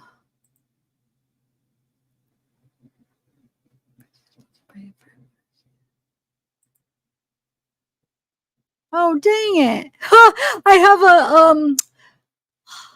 I forgot to, because sometimes I do that. I'll email me and I'll put what it is, and then I forgot to put the link in it. Gosh darn it. It looked like a good one too, but I don't know what it was supposed to be. All right, press conference. We'll do this. Let's see what this one. I haven't watched this one yet. Jennifer Coffinduffer. See what she has to say. Jennifer, Hernandez is now connected to at least 3 crimes. The El Salvador murder happening before he crossed the border. What is your reaction tonight? Well, I think it's the reaction of so many. Our borders are so porous, and not only are criminals coming in, gang members, drug dealers, and terrorists. It's just sad to see all of this happening. I've tracked at least 100 cases of individuals dying at the hands of immigrants that are illegally here coming across, and this case is a reflection of just that. I really appreciate you talking about that, because I know you have experience at the FBI, as you said, with migrants who were not vetted properly and who went on to commit crimes. Now, today we heard the Hartford County Sheriff say that residents are not safe, he says, because of immigration policies. Are you surprised by what he said? No, not at all. And I was glad to hear him say this. Listen, I have on my victory red, and this is when law enforcement just does a spectacular job. In this case, yes, they had his DNA, they had his photo, but you know what they didn't have? They didn't have a social security number. They didn't have a date of birth. They didn't have any identification. And why? Because he was illegal. And that is so difficult to find someone under these circumstances. They did a spectacular job finally getting him in custody. And police not identifying a motive right now. From what you're examining in this case, do you think this was random or targeted? What would be the signs potentially of each? Well, what I see is a pattern. The El Salvador situation, the rape in Los Angeles, the rape and murder here. I think we have a serial rapist / murderer. And I am just hopeful, Natasha, that in all of these months that have passed, that there are no other victims. Investigators say they used a genealogy to solve this case, traveling to El Salvador to find connections to Morin's killer. How does this sort of genetics tracking work? And do you think that increasingly this is the future of policing?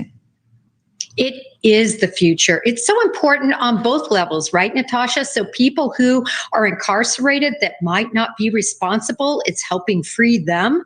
And then it's also pointing out who is responsible for these types of crimes. This has to be the way of the future because it's scientific. Jennifer Coffendopper, I always appreciate the context and time. Thank you so much. Thank you, Natasha. Thank you for watching. Go to newsnationnow.com to find News Nation on your television provider. And don't forget to click the red subscribe button below to get more of News Nation's fact-driven, unbiased coverage.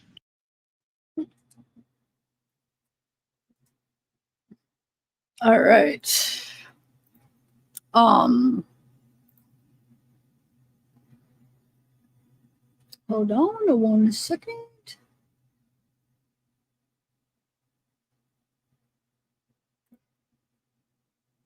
All right, I gotta find the next one to play.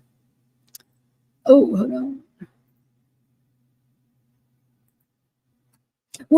How many of you guys were following this case?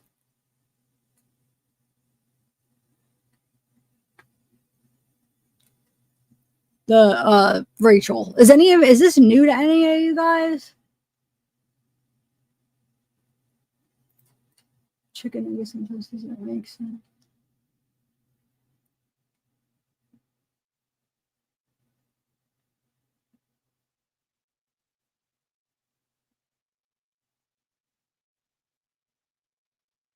All right. Being taken off the plane. Okay, we already watched that. Do you want to watch the press conference?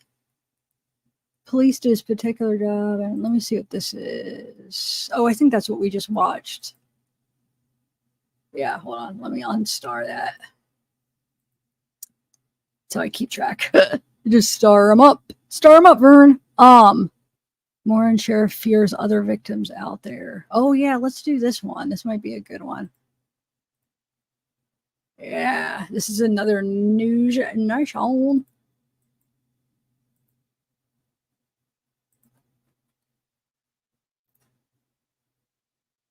At the helm of the investigation is Hartford County Sheriff Jeffrey Gaylor.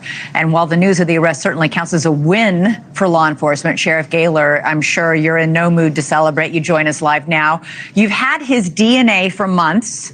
You had an image caught on a security camera in Los Angeles. How did you finally link the DNA to Martinez Hernandez? Well, that was all done. And then at our press conference, our partner, the Federal Bureau of Investigation Special Agent in charge of the Baltimore office, explained all the DNA stuff. And I say, I've been in this field 40 years. A lot of it's passed me by. He explained how that narrowed down the pool and allowed us to come up with eventually all the way down to one person and put a name with the person out of the video and with the composite that we had. We've been able to match that DNA against evidence in the case, and that's what secured us the arrest warrant. Once we had the suspect name, we were able to secure the arrest warrant. and again met with Rachel's family. And within 5 hours of having the arrest warrant, using technology, we were able to track him through the internet devices and stuff that we believed he was in possession of, right out of billions of people on this planet, right to a bar stool in Tulsa, Oklahoma. The FBI said that there was an investigative genetic genealogy team that helped crack this case. Is that what you were going to El Salvador? Is that what you think as well? Is that what you heard? Yes, and he explained it. And again, it's outside of my realm of expertise by a long way. I can tell you, without their assistance, without the assistance of our friends at the state police and their crime lab, the DNA evidence in this case, and science and electronic allowed us to go amongst all the suspects and all the people in the world and pull out this one suspect and positively link him as the murderer of Rachel Morin. It's incredible, actually. When did you learn that he had fled El Salvador after allegedly murdering a young woman there? Well, once we had his name, investigators who've worked this case so diligently over the past 10 months, once we had his name, the investigators were able to start doing a lot more detailed research on where he was, where he had been. And that's where we learned of the red notice and the accusations that he killed a woman in similar style, similar MO to what happened in Rachel's case before fleeing and crossing our border. And again, he attacked the 9-year-old in Los Angeles, and I'm very thankful that the police officers in that situation who responded there collected the evidence to give us that initial DNA hit from the DNA we recovered here. He traveled from LA, he fled LA, and he ends up unfortunately in Harford County, Maryland, where he encounters Rachel. How that took place is, we're not 100% sure. Hopefully, maybe he'll talk. We'll see over a given time. But he, as you reported, he has waived extradition, so he'll be back here to answer for these charges sooner rather than later. I'm curious, he allegedly murdered a woman in January in El Salvador, came to the United States in February. In March, he attacks this 9-year-old and her mother in Los Angeles. In August, he allegedly murders Rachel. And then we have 10 months where he doesn't do anything that you've been able to at least link to him. Do you really think he went off the grid and did nothing illegal for all those months, or do you think there could be other victims out there? Oh, certainly. I think there could be other victims. That's been a concern that I've spoke about since Rachel's homicide and in updates that we've provided to the community. That has been my fear, the fear of our men and women here, the investigators, that, he, even without knowing about the El Salvador case, that somebody capable of such a brutal act would do it again. And knock on wood, so far we have no link, no information to indicate that he has. And I fear that case is yet to be discovered, but only time will tell. And Sheriff, just finally, I got to ask you, the frustration as a law enforcement chief yourself, that somebody like this was able to cross our southern border illegally and get into this country and commit at least 3 crimes that we know of, if you count, the 9-year-old and her mother is 2 and Rachel is the 3rd. Absolutely. We live in a small county north of Baltimore, 260,000 people. This is in 2022. There was a murder by an MS-13 member, also from El Salvador, also in this country illegally, who murdered one of the a woman here in Harford County. This is the second one in 2 years, happened to be both from El Salvador, both with gang ties, who have taken a life. We need to address, and those stories are happening all across this country. We're not unique. These stories are happening, whether you hear about them from your police chief or sheriff or mayor or governor. These cases are happening every single day, and we have a duty, and Congress has a duty, and as does the president, to protect our citizens and do a better job, come up with some immigration policy that works. Thanks so much for watching. Go to joinnn.com to find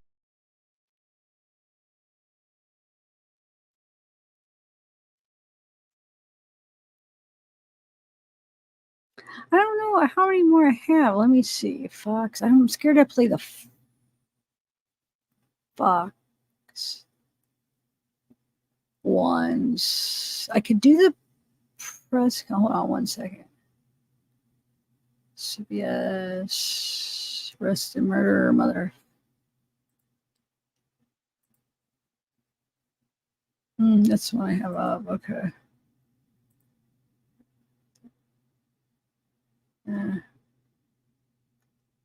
to the court TV. That one's a little bit long. I did play it yesterday, so I'm still debating if I should play that one again.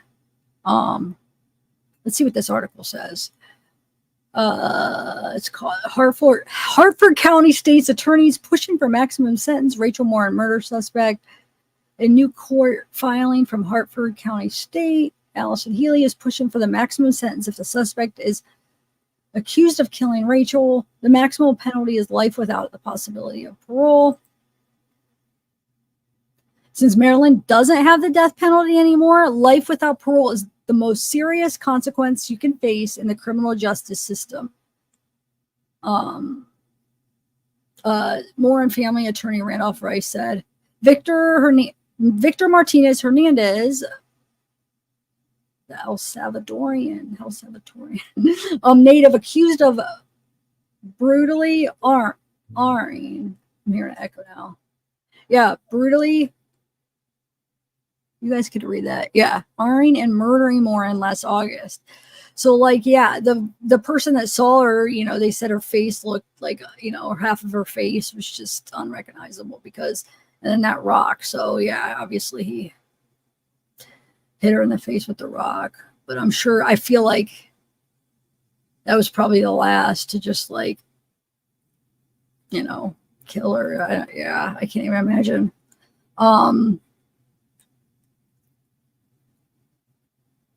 So, I bet she doesn't all different colors.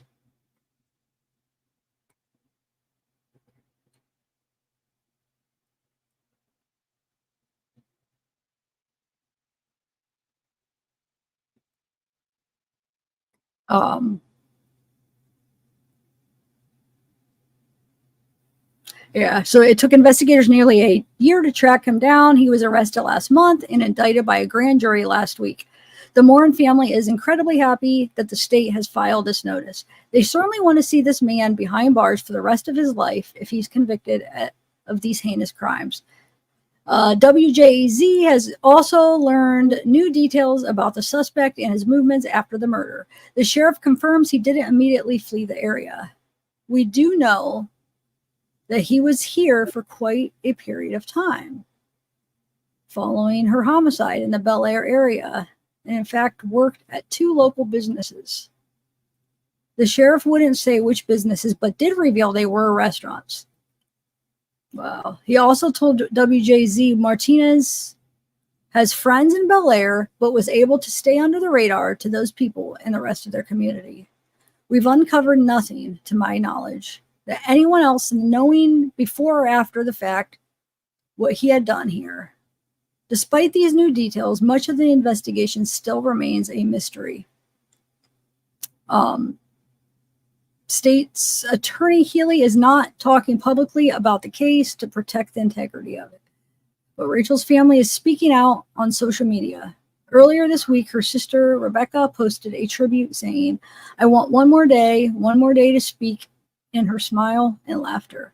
I would hug her more and tell her how much I loved her all day." A check of court records online shows that Martinez Hernandez is not due back in court until October.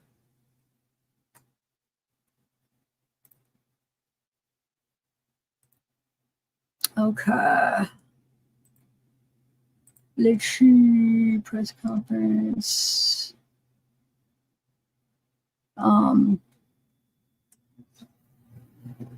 That's the Fox. Yeah, I guess let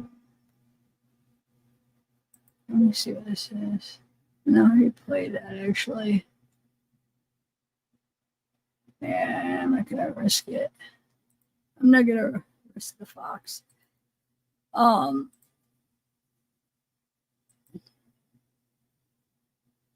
play some of the press conference here. Is there anything else you guys want to talk about?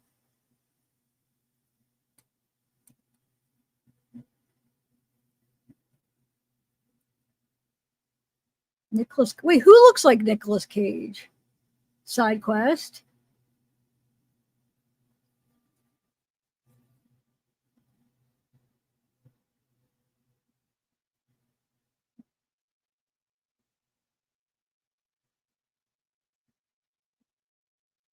Nicolas Cage.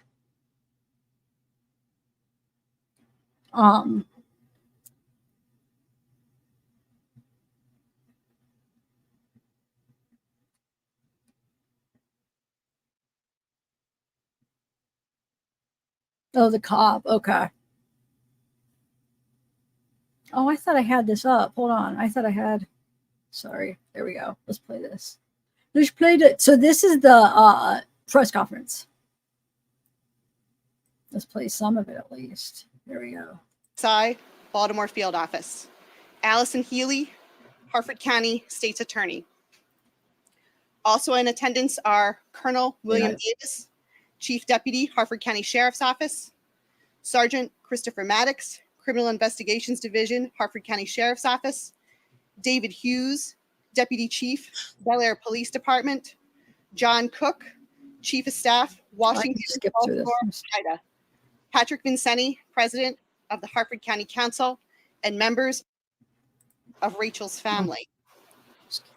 After Ms. Healy concludes her remarks, Patty Morin, Rachel's mom, will offer a few remarks as well. She will not be taking questions today.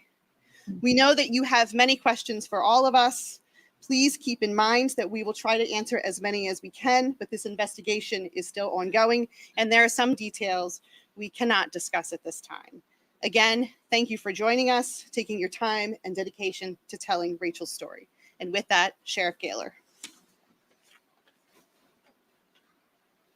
Thanks, Christy. Good afternoon, everybody. As Christy said, I'm Harford County Sheriff Jeff Gaylor. As everyone's aware, on August 6, 2023, our peaceful Harford County community was rocked when the body of Rachel Morin was discovered in an area just about a mile from here, just off the Ma and Pa hiking trail here just outside the town of Bel Air.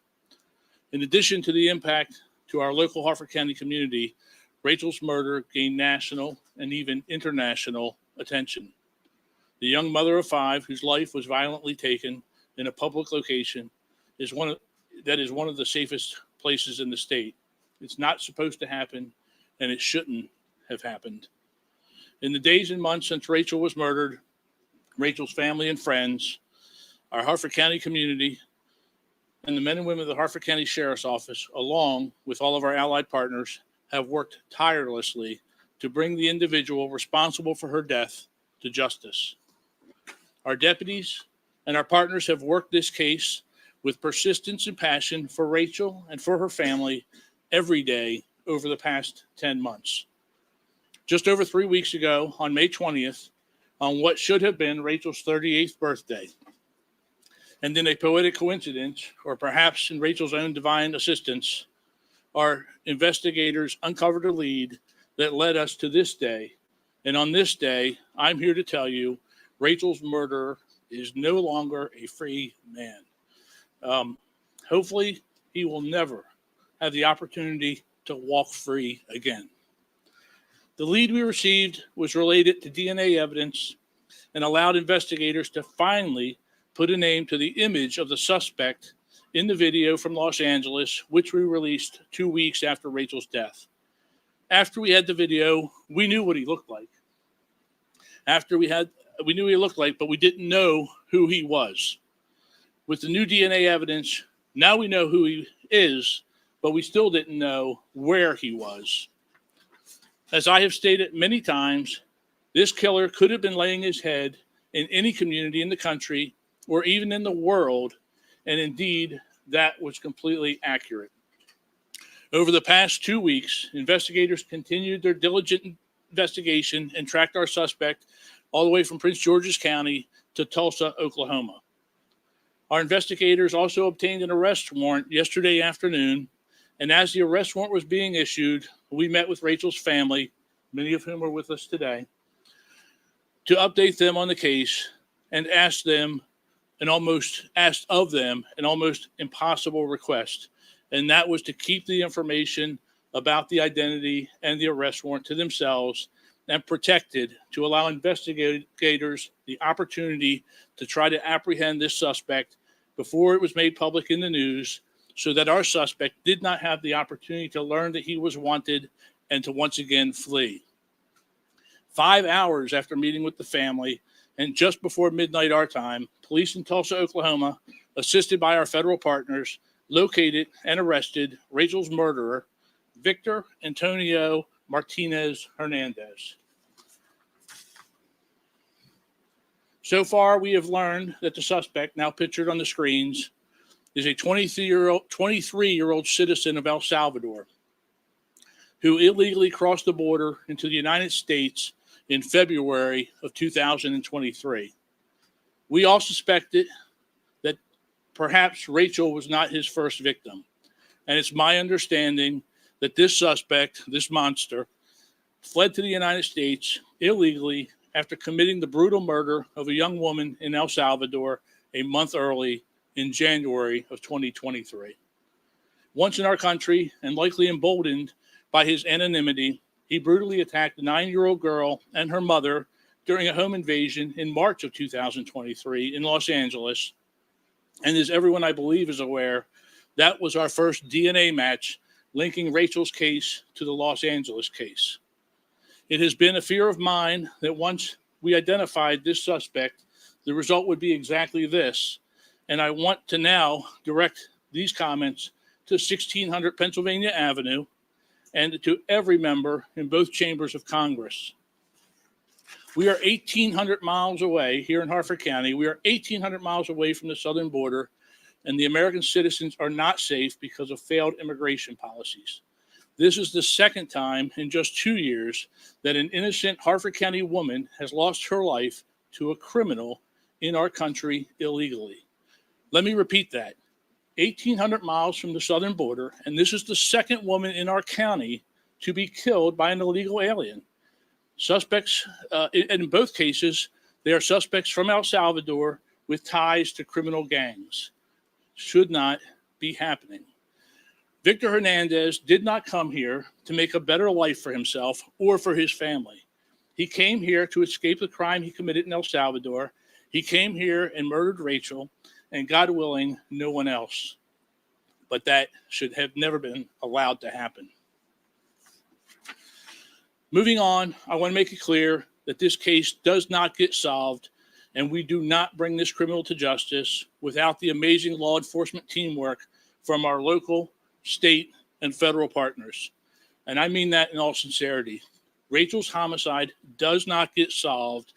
There is no arrest without all of us working together.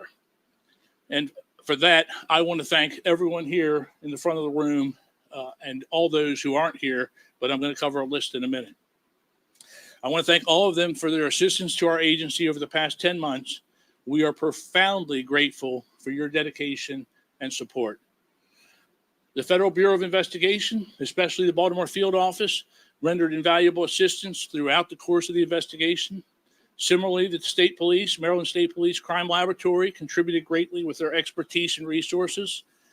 I must also say thank you to the Los Angeles Police Department, the Department of Homeland Security, Naval Criminal Investigative Services, the Maryland State Police Bel Air Barrack, the U.S. Marshal Service Fugitive Task Force, the Harford County State's Attorney's Office, the Maryland Department of Natural Resources Police, the Bel Air Police Department, Maryland Coordination and Analysis Center, the Baltimore Washington HIDA, the Tulsa, Oklahoma Police Department, El Salvadorian authorities, and the many law enforcement agencies, both state and local, who provided invaluable assistance to the Harford County Sheriff's Office during this investigation.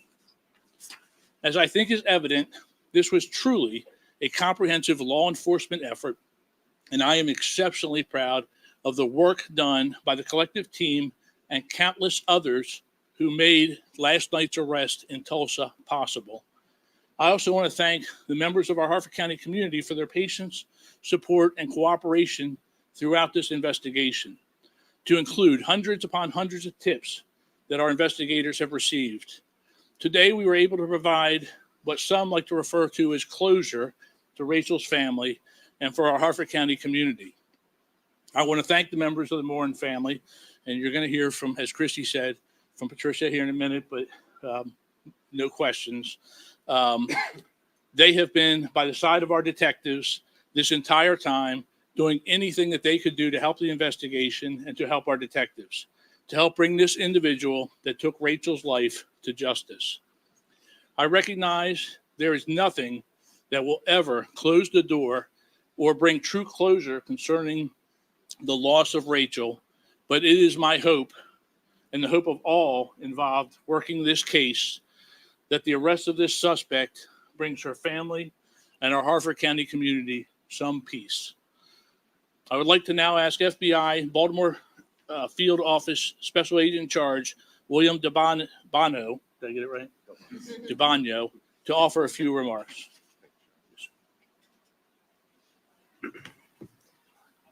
Thank you, Sheriff Gaylor. Good afternoon.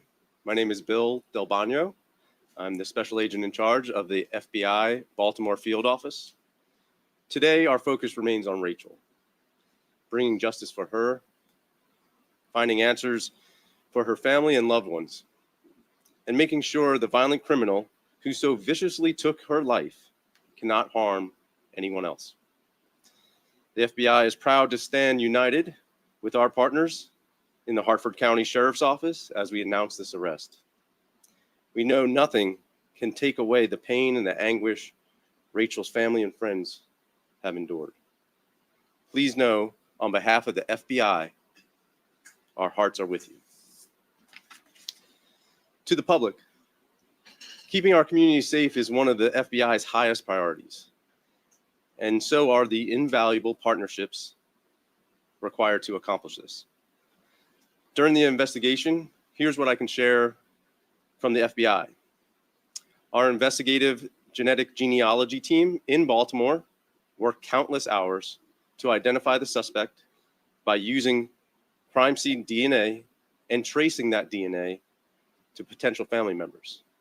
Investigators even traveled to El Salvador as part of their efforts to identify this killer. To find the suspect, we've provided technical assistance, helping to pinpoint his location. And that brings us to last night, where Tulsa police and FBI agents were able to successfully apprehend and arrest the suspect in Oklahoma. Harford County and the investigators on this case worked every angle, tirelessly and constantly, never giving up and following every lead and piece of evidence. We thank Harford County for their partnership and bringing us into the investigation. As Sheriff Gaylor outlined, we thank everyone who helped make this arrest possible. To all those who have been waiting for an arrest to be made, for answers, we hope this brings a sense of justice and some peace. The FBI vows to continue to work every day to keep our community safe and prioritize the partnerships so vital to doing that. Thank you. I will now turn it over to Evan Campanella, the Deputy Special Agent in Charge, HSI, Baltimore. Thank you, Sac Del Bagno. First off, I would like to thank Sheriff Gaylor for having HSI present for today's announcement. Today's announcement is the culmination of almost 1 year of investigative activity that might not always go noticed by the public. This investigation highlights the cooperation and the collaboration HSI has with its state and local and federal partners. And I'm happy to be here today with Sheriff Gaylor and our partners to announce the arrest of Mr. Martinez Hernandez. I hope that today's announcement, as the sheriff pointed out, will help bring some closure to Rachel's family. And again, I would like to thank Sheriff Gaylor for asking HSI to participate in this investigation and to be here for today's announcement. I would now like to invite Harford County State's Attorney, Allison Healy, to the podium for her remarks.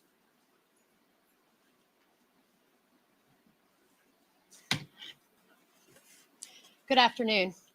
I want to commend the Harford County Sheriff's Office and other assisting agencies on the hard work, expertise, and diligence identifying and apprehending the suspect in the murder of Rachel Morin.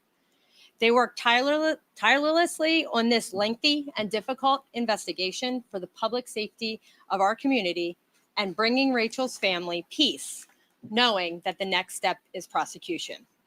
I will personally be leading the prosecution of this case. While the defendant is innocent until and unless he is proven guilty, Harford County and our neighboring communities can rest assured that my office will take all steps necessary to ensure that justice is served for Rachel Morin and her family. We have already begun coordinating with the Warrant Apprehension Unit of the Harford County Sheriff's Office to handle the extradition of the defendant to Harford County. And once the defendant has been transported back to Harford County, prosecution will commence. Thank you. It is my pleasure to introduce to you all Patricia Morin.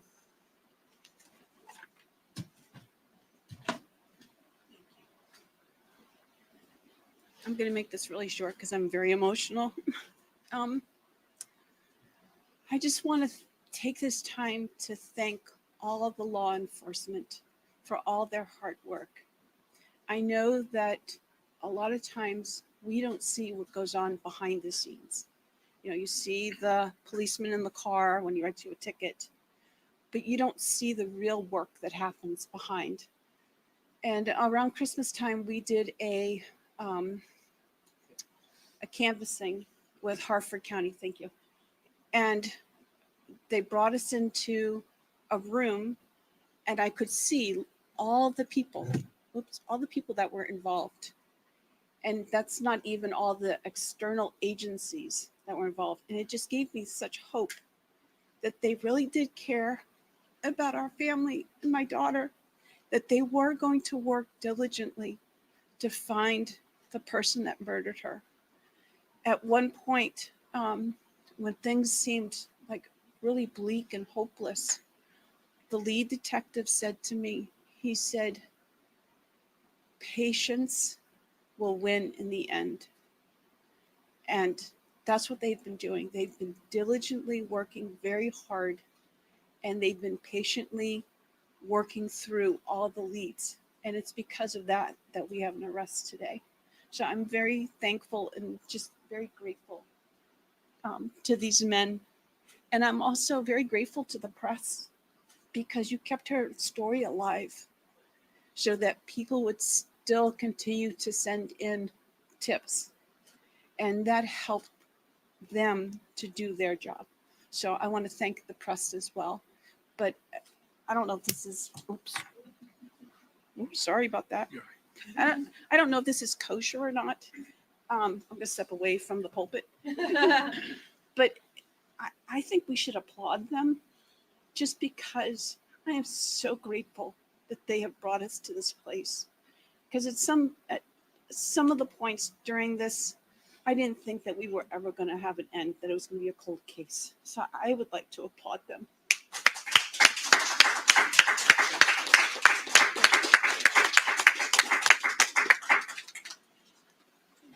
Thank you. And it's a case that touches us all. So with that, we are going to take some questions.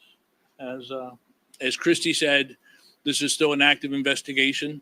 So there's some things that we're not free to speak about or won't be speaking about. So with that, does anybody have any questions that we can answer for any of the speakers? I have a question. I want to know if you can, and I know we kind of went into it a little bit, but what actually happens with him right now? I feel like we read an ICE hold. I don't know if you're familiar with that term or if you kind of I'm very familiar with ICE detainers. Yeah, sorry, I'm not sure. Yes, we are what's the status? There has been an ICE detainer filed on him because he is in this country illegally out in Tulsa, Oklahoma. He would not be deported before answering for these charges. So I honestly believe that's the last place he wants to go. I think, a sad statement is our jails are better here than they are in El Salvador. And he's going to spend, God willing, the rest of his days behind bars. How was he able to get around from El Salvador to LA to here to County, apparently Tulsa? Investigators are still working. I mean, he worked a few odd jobs that we are familiar with. Did not live a very, expensive lifestyle. But this is a free country. You can, once you're in it, you can move from one jurisdiction to the next, very freely. And he did that from El Salvador into the United States to Los Angeles, unfortunately here to Harford County. And again, down in Prince George's County, we had him in the Virginia area, and then all the way out to Tulsa, Oklahoma. And in the year he's been in the country, a little year plus, who knows where else he's been. And it's a fear of mine. It's a fear of our investigators. And as Patty said, our investigators took this case to heart, as they do all the cases. But this case, they took to heart, and they worked so hard and have an emotional tie to it that I got off on a tangent. That they, I lost my train of thought. Investigators are working that. We certainly know he has connections down in the D.C. area, both Virginia and Prince George's County. But again, as he moved around the country, there were places that we believe he probably had associates, and he has ties to known gangs. So we believe that's how he lived his life. You mentioned a few, but how many total crimes or victims are police aware that this man? That's where I was going before.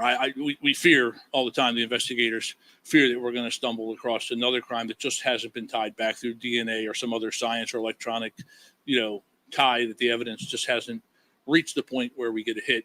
But right now, what we're familiar with is the crime in Los Angeles, the home invasion in March of 2023, the homicide here of Rachel in August of 2023. And I believe in Tulsa, he's facing some local charges as well for last night. I think trespassing or disorderly or something to that effect. We're not familiar with any other. I'm not familiar with any other charges. Oh, in El Salvador, there is a what's called a red notice. A red notice, which is basically an Interpol warrant for his arrest to bring him back there to stand for the homicide of the woman in that case down there. Can you speak to the collaboration with the El Salvadorian authorities? How did you all deal with that? Well, and I gotta defer to our partners at the FBI on that one because they did most of the international. Thanks, sir. So the FBI has personnel that are positioned throughout the world. They're called legal attaches. And we have a legal attache that is in El Salvador. As we were conducting some of the investigative actions along with Hartford County, some of the investigative information took us to El Salvador and working with our partners there in order to understand some of the familial ties that are down there, and also bring together back a better understanding of the red notice that Sheriff Gaylor brought up as well.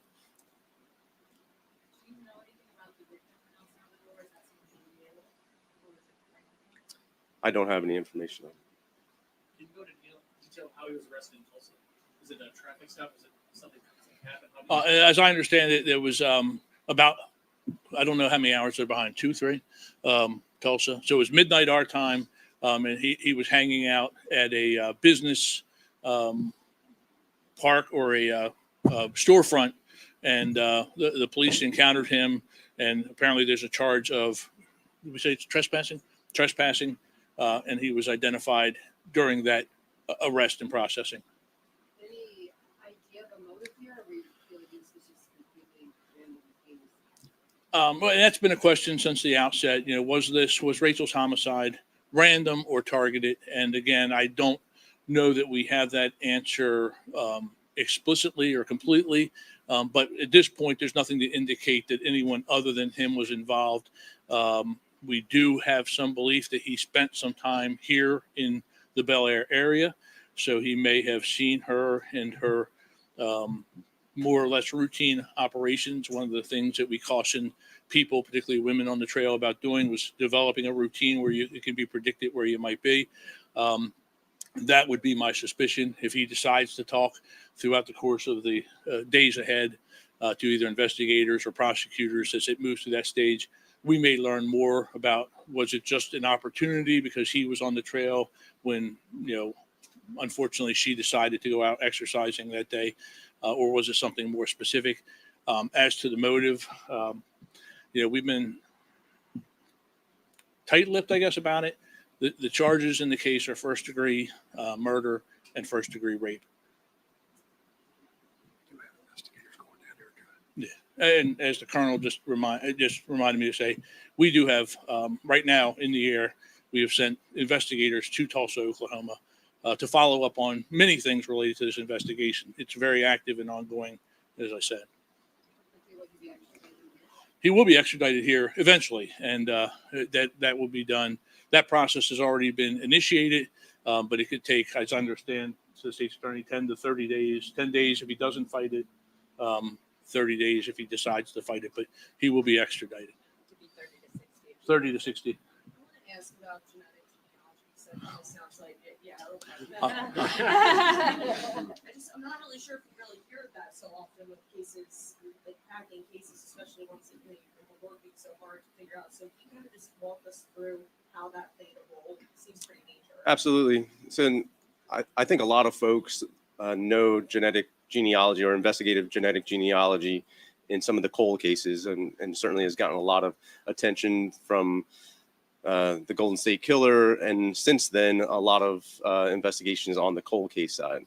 I think folks should also know that we prioritize the violent crime cases that are current, and that this is an game-changing investigative tool to understand when there are dry holes and there's no other leads to go, that we can apply the investigative genealogy to identify potentially family members, and then in doing that, take it on to a step where Harford County and our partners can conduct interviews to better understand who the potential subjects are and narrow down that scope. We also use it on, unfortunately, the victim side when we can't identify a victim through any other means, and building out the cases that way. We've seen over time 130 cases thus far since 2018 that have had successfully used investigative genetic genealogy.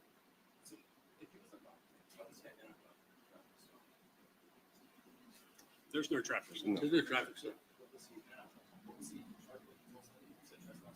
Well, he was encountered by the police and the agents for the FBI who were out there looking for him.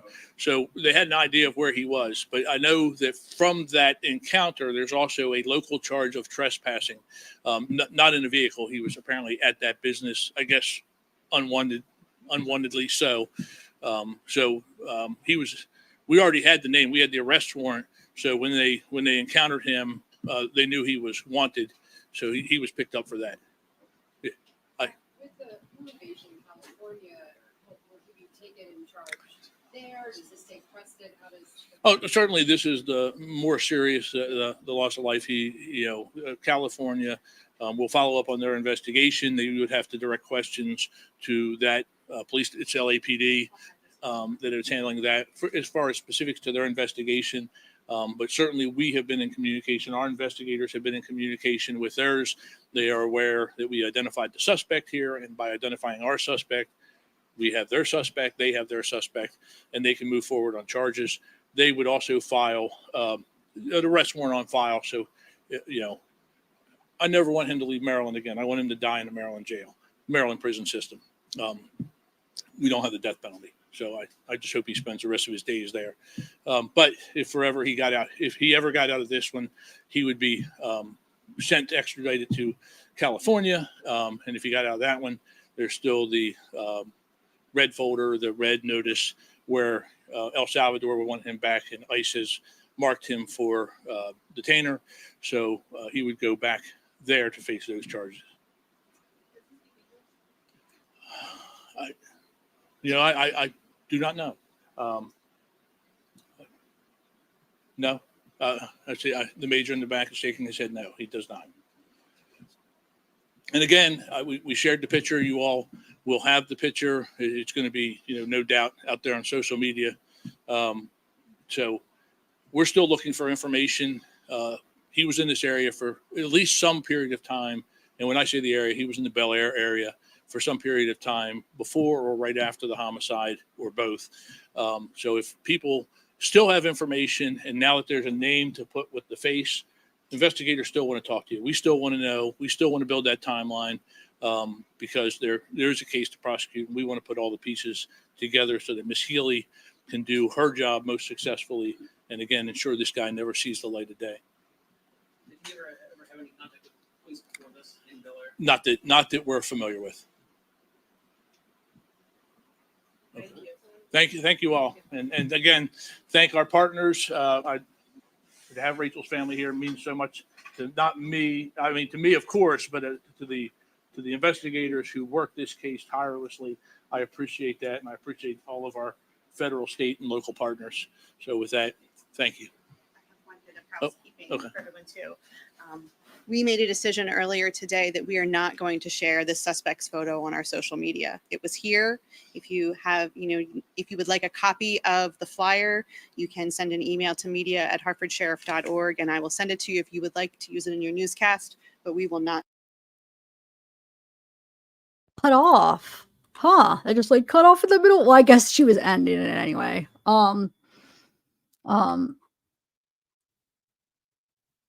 Wait, what, R.L. Frost?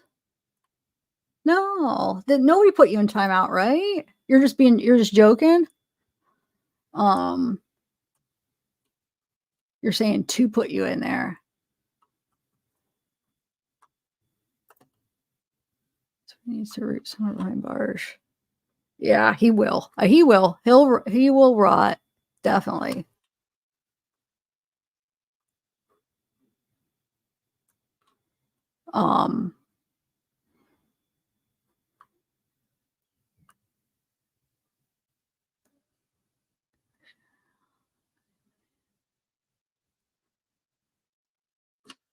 Anyway, well, what else do you guys want to do?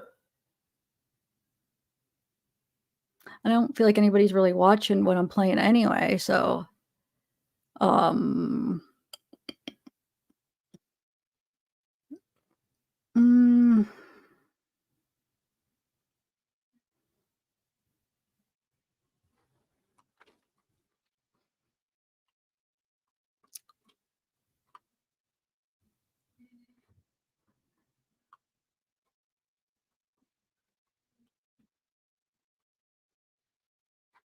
let me see if I don't know if I have anything else. I already been live like 2 hours and 20 minutes. Yeah, I think we went through some Rachel stuff. I think I played most of the stuff I had. I think I played like all the stuff I had, to be honest. I just didn't play the Fox stuff, which I didn't really want to play anyway, because I don't want to risk copyright, because there's some Foxes that copyright and some that don't. And that Court TV I didn't play, but I played that yesterday. So I'm not going to play it again because it's 20 minutes and I don't know. I already played it yesterday. Yeah, I did everything. Huh, cool. Well, guys.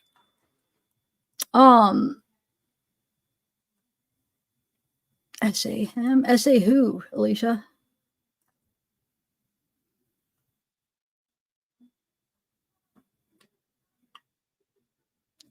My principal. Oh, you're born in France. Okay. I didn't know you were born in France, Abellis. Cool. Hey Thomas, what's up? How are you? Nice to see you. I will. I'm gonna, yeah, I have it on the list. I'm trying to hear, is that? I think Vicky's down there. Oh, thanks, Bellis.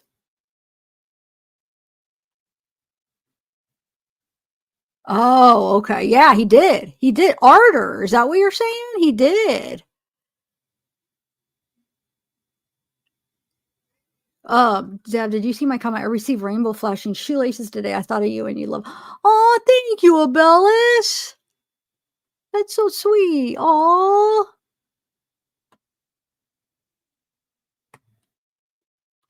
Living the dream. I don't know where school's theme is going.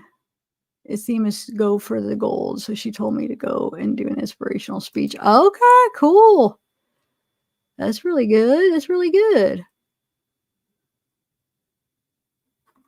I have done trivia before. I've done like a members trivia before. Yeah, I get like usually probably like 20 or 30 people will come in. I could do it sometime just for like a side thing.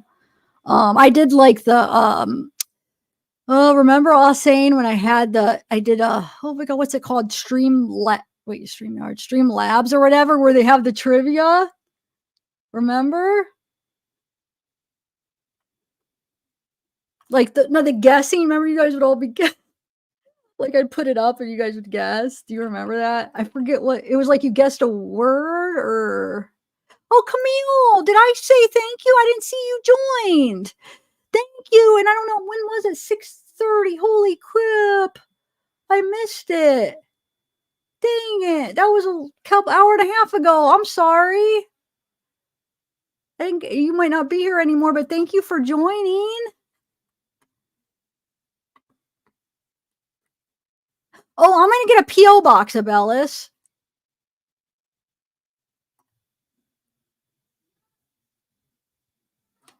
Okay.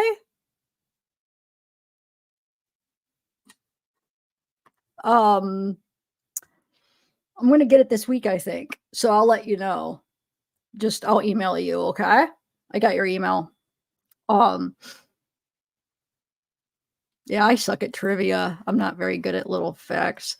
Only like, yeah. But it was fun. We did like I think I had a pan. Did I have a piano? I don't remember how I did it, but we tried to play a couple games. A couple times I think I did it, but that was a few years ago. But yeah.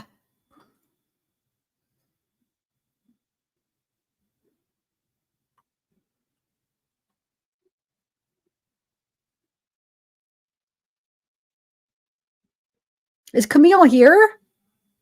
Yay, Becky! Yes, you are. Sorry, it's kind of just a odd live today. I'm already done with the Rachel stuff, but I like to do some deep dives usually. This was kind of just like I wanted to go over Rachel. They caught him like over a month ago, and then I read Sarah Boone's letter, but I'm glad you caught it. Yay!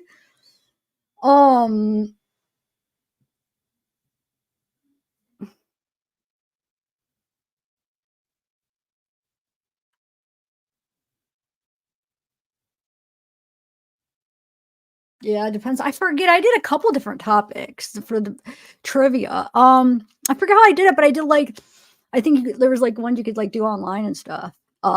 So I definitely have done it before. It was okay. Yeah, it was okay. It was hard to keep people in because I know everybody's saying like let's do it, but when time comes and you actually do it, not many people really show up. But I mean, maybe just if I'm bored one day, I could do it.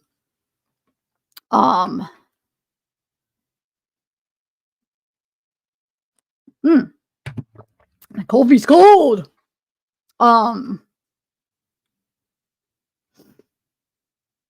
Okay, cool. Canadian. Oh, you were sick? No. I'm sorry. Get better. Yeah, I could do true crime trivia for sure, Frost. Maybe I'll be a little better at that, even though I probably still would suck because I'll doubt myself and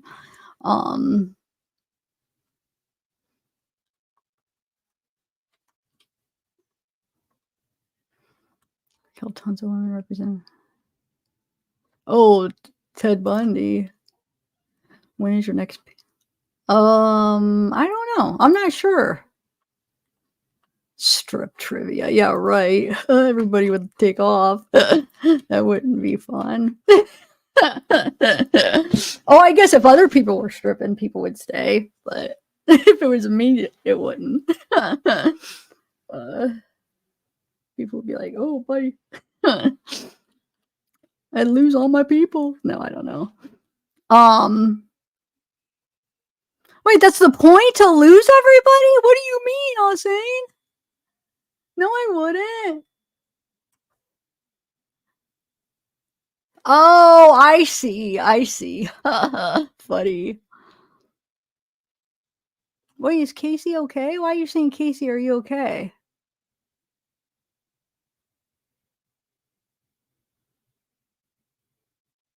Oh, because she was sick. Okay. I thought she said something else. Yeah, I hope you're okay. Yeah. Alcatraz.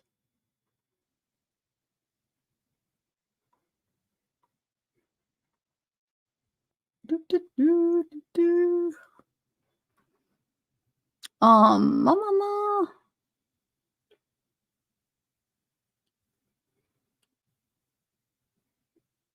Yeah, I don't know Kiss My Ex. I'm not good at planning. What's awkward?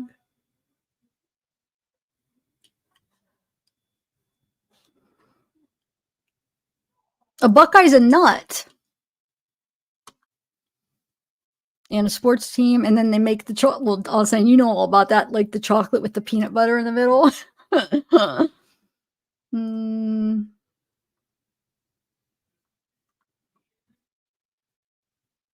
Yeah, yeah. They make these good ones, like they call Buckeyes, where they put chocolate and peanut butter in the middle, but it's really a nut. Yeah.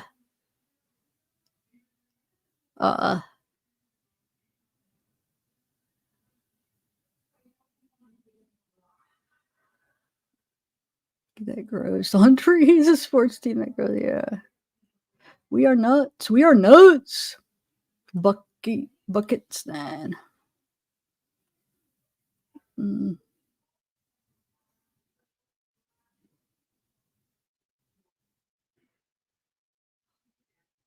Trying to think what next live I could do. I'll try to have more stuff.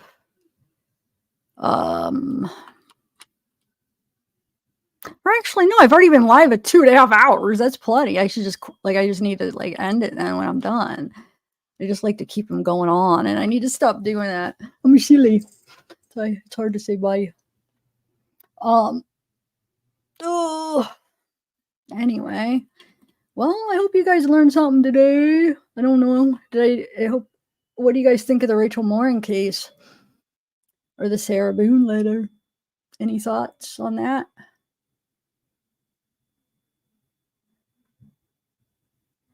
No, I don't, but I feel like I did. I have had them in my yard. Not in this neighborhood. No, not now. Yeah, I almost stepped on the blueberries today when I was. Yeah, I almost stepped on them. I think I might have stepped on the corner of them. It's like, no.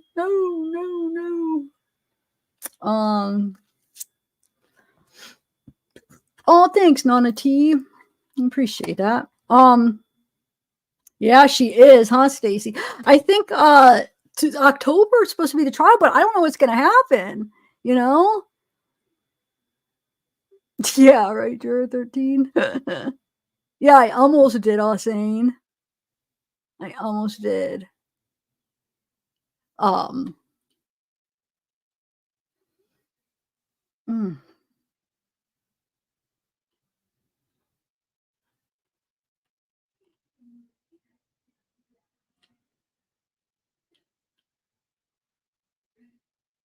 wait, the rest of my chat just disappeared.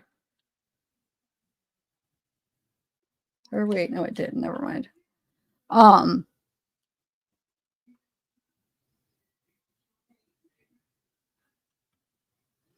Letitia? Wait, what about Letitia? Side quest? What about it? I don't know what you're talking about. You said Letitia with a question mark?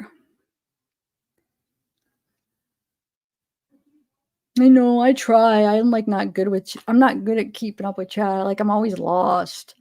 I wanted to, but I feel always like I'm on the outskirts of it and I can never fully understand. I'm trying though.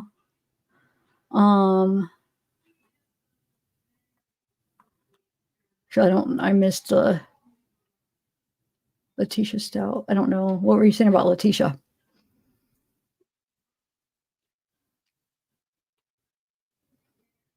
Thanks, Deb. See everyone next chat. Yeah, Tracy. You're funny. So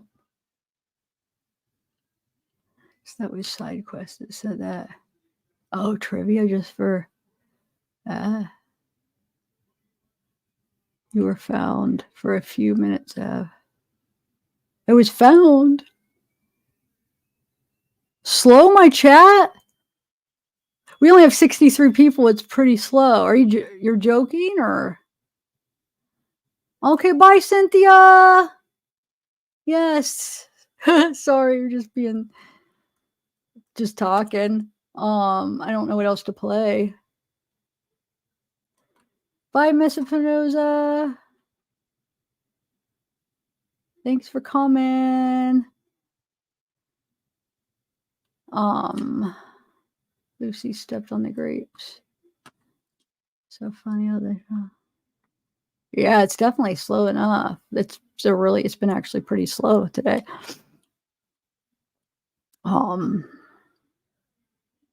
Oh really? Yeah, but it's not. It's too slow to slow it. You know what I'm saying? And then it would be like way too slow. So do you know how to like scroll back? I'm about to end anyway, so don't worry. But I'm sorry. Like, yeah, it was actually a really slow night for a Sunday too. Where was everybody at? Was it the topic? I wonder.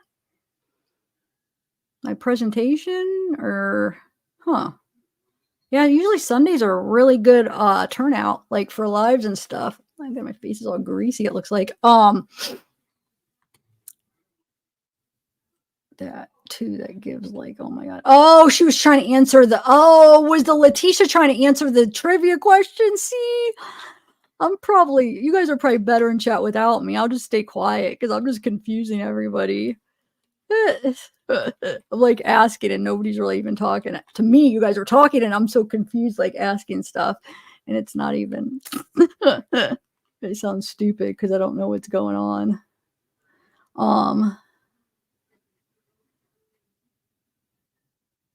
Oh, you do, Kim? I know you've probably told me, but where do you live? Yeah, Alsane lives 2 hours? Because Columbus is like 2 hours from me. Okay. So I don't think slowing down is gonna make the chat be any better. I really don't. If you have ADHD, I'm not making I feel like I have certain symptoms too.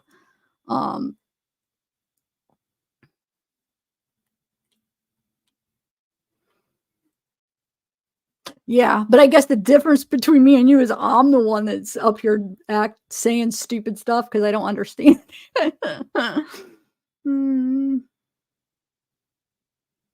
I could keep it on if you guys want to chat, but I probably don't really have much. I don't know what else to show. I know you guys are having fun. I don't want to cut it off. I wonder if Vicky's down there. I think she is. I should go say hi to her. My aunt. Well, she's married to my uncle, but so it'd be my aunt. Yeah.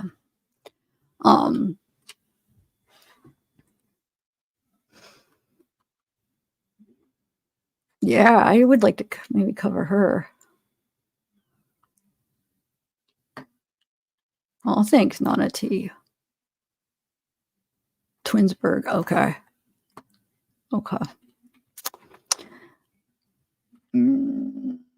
Yeah, I know. I wish you did. That'd be so awesome if you lived 30 minutes. Oh my god. That'd be so awesome.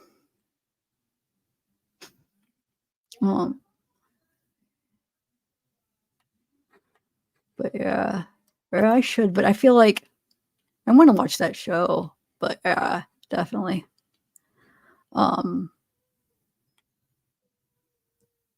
Yeah, probably not. Probably not. You can't listen to Gypsy Rose? I'll say why. I have no idea, Abellis.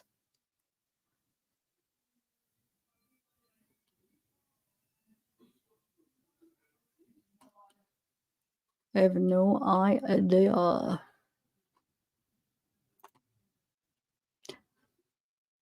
Oh, I know. I'm not saying. I was just saying I'm ready to end it, but if you guys want to chat, I could just keep it on. That's all I meant. I could just turn off the camera if you guys still want to chat.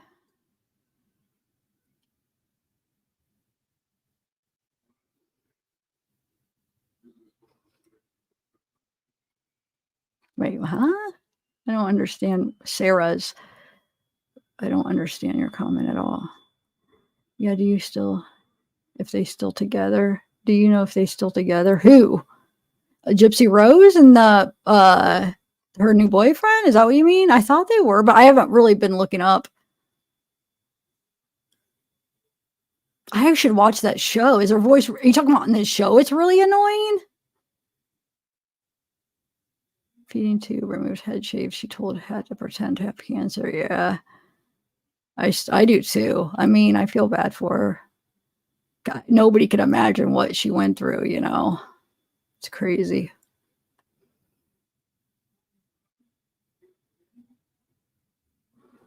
Yeah, definitely. I haven't watched her show. Yeah. Oh, okay. I was saying, really that bad? You can't watch it, huh? Okay. Yeah, that sucks.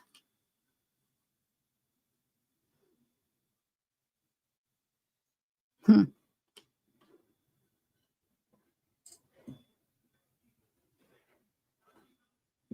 Um.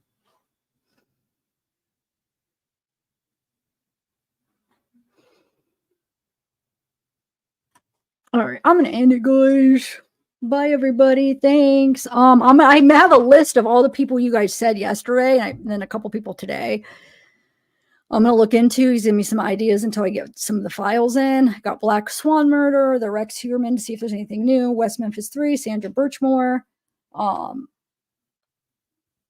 Watts House, Colonel Russell Williams, Israel Keys, Aubrey Wyatt, Taylor Casey, St. Robinson. So those are some options.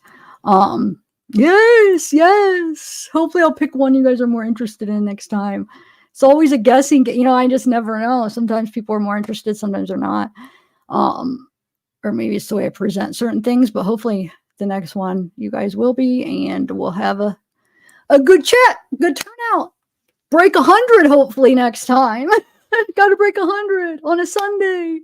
Where's everybody at?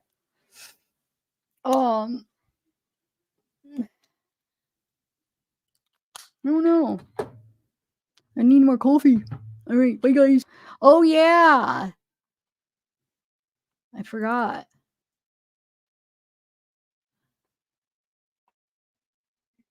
My dad got him.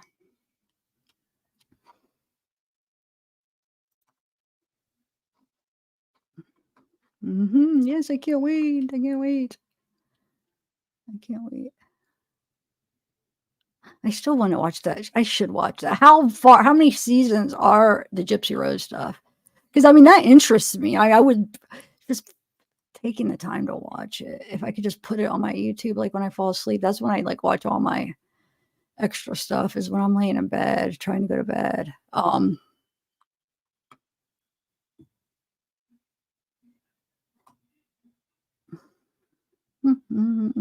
Funny, I was saying you're the jokester. You're the jokester. Good night, side quest. Good night, Juror 13. Yeah, it's cool sometimes. It definitely is. But when I'm only doing like one stream a week, it would be not. But no, it's good. It's good. It's good. I got some good things coming in, and we are going to get them done. Do some deep dives. You know, and I hope there's some cases you'll be interested in. I really do hope, because I like potentially to spend a lot of time on them. So hopefully, but I guess I could always try it. And if you're not, then I could just try something else. But oh, it's only on one season. Okay, cool. Yeah, I've been to the falls too. I've been to Windsor, Niagara Falls. Good night. It's just me, Abellis, SideQuest, Kim, Alicia, Elsane, Sarah. I'll see you in a little bit. Juror 13, Miss and Chatters. I enjoyed y'all. Made my night. So I was reading Juror 13's message. Kim. Yeah, she is a super mod. She's a super mod. She's a super mod. And I was saying, Well, yeah, because lately you and all saying, I feel like have been, well, Sarah, you have, and then I was saying you were on vacation for last week, but like, so Sarah's been like, yeah, almost one of the only ones for like a week or so. And then I was saying, the last two times, because you got back this weekend, yeah, or wait, I don't know. My days are freaking messed up, but Mama Mia, I know I keep freaking messaging her, but she's on Australia time, so I get it. Her timing's so off.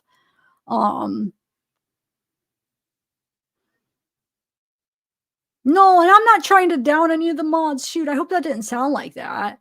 I'm not trying to like say anything negative about the mods. I'm giving you a compliment, Sarah, because you've been the only one here. And I understand people have stuff to do. It's a volunteer thing. So it's like I can't expect people to be here when they're able to, they could come, you know. But Sarah's you've been awesome. That's all. So I appreciate it. And now, you know, I was saying you're here a lot too. So but yeah. Yeah. It might be. I messaged Stacy, but Stacy's sick. Mama Mia, I messaged her. Yeah. Yeah, that's true. The two. All right, bye everybody. Thank you. I don't know what'll be the next live, but hopefully it'll be an interesting case for y'all. Gotta try to build it back up again. I feel like I think the algorithm's all messed up because I haven't been doing too many lives. Or I could do some more pre-records or something, but we'll get her there. Okay, yeah. All right, guys. Bye.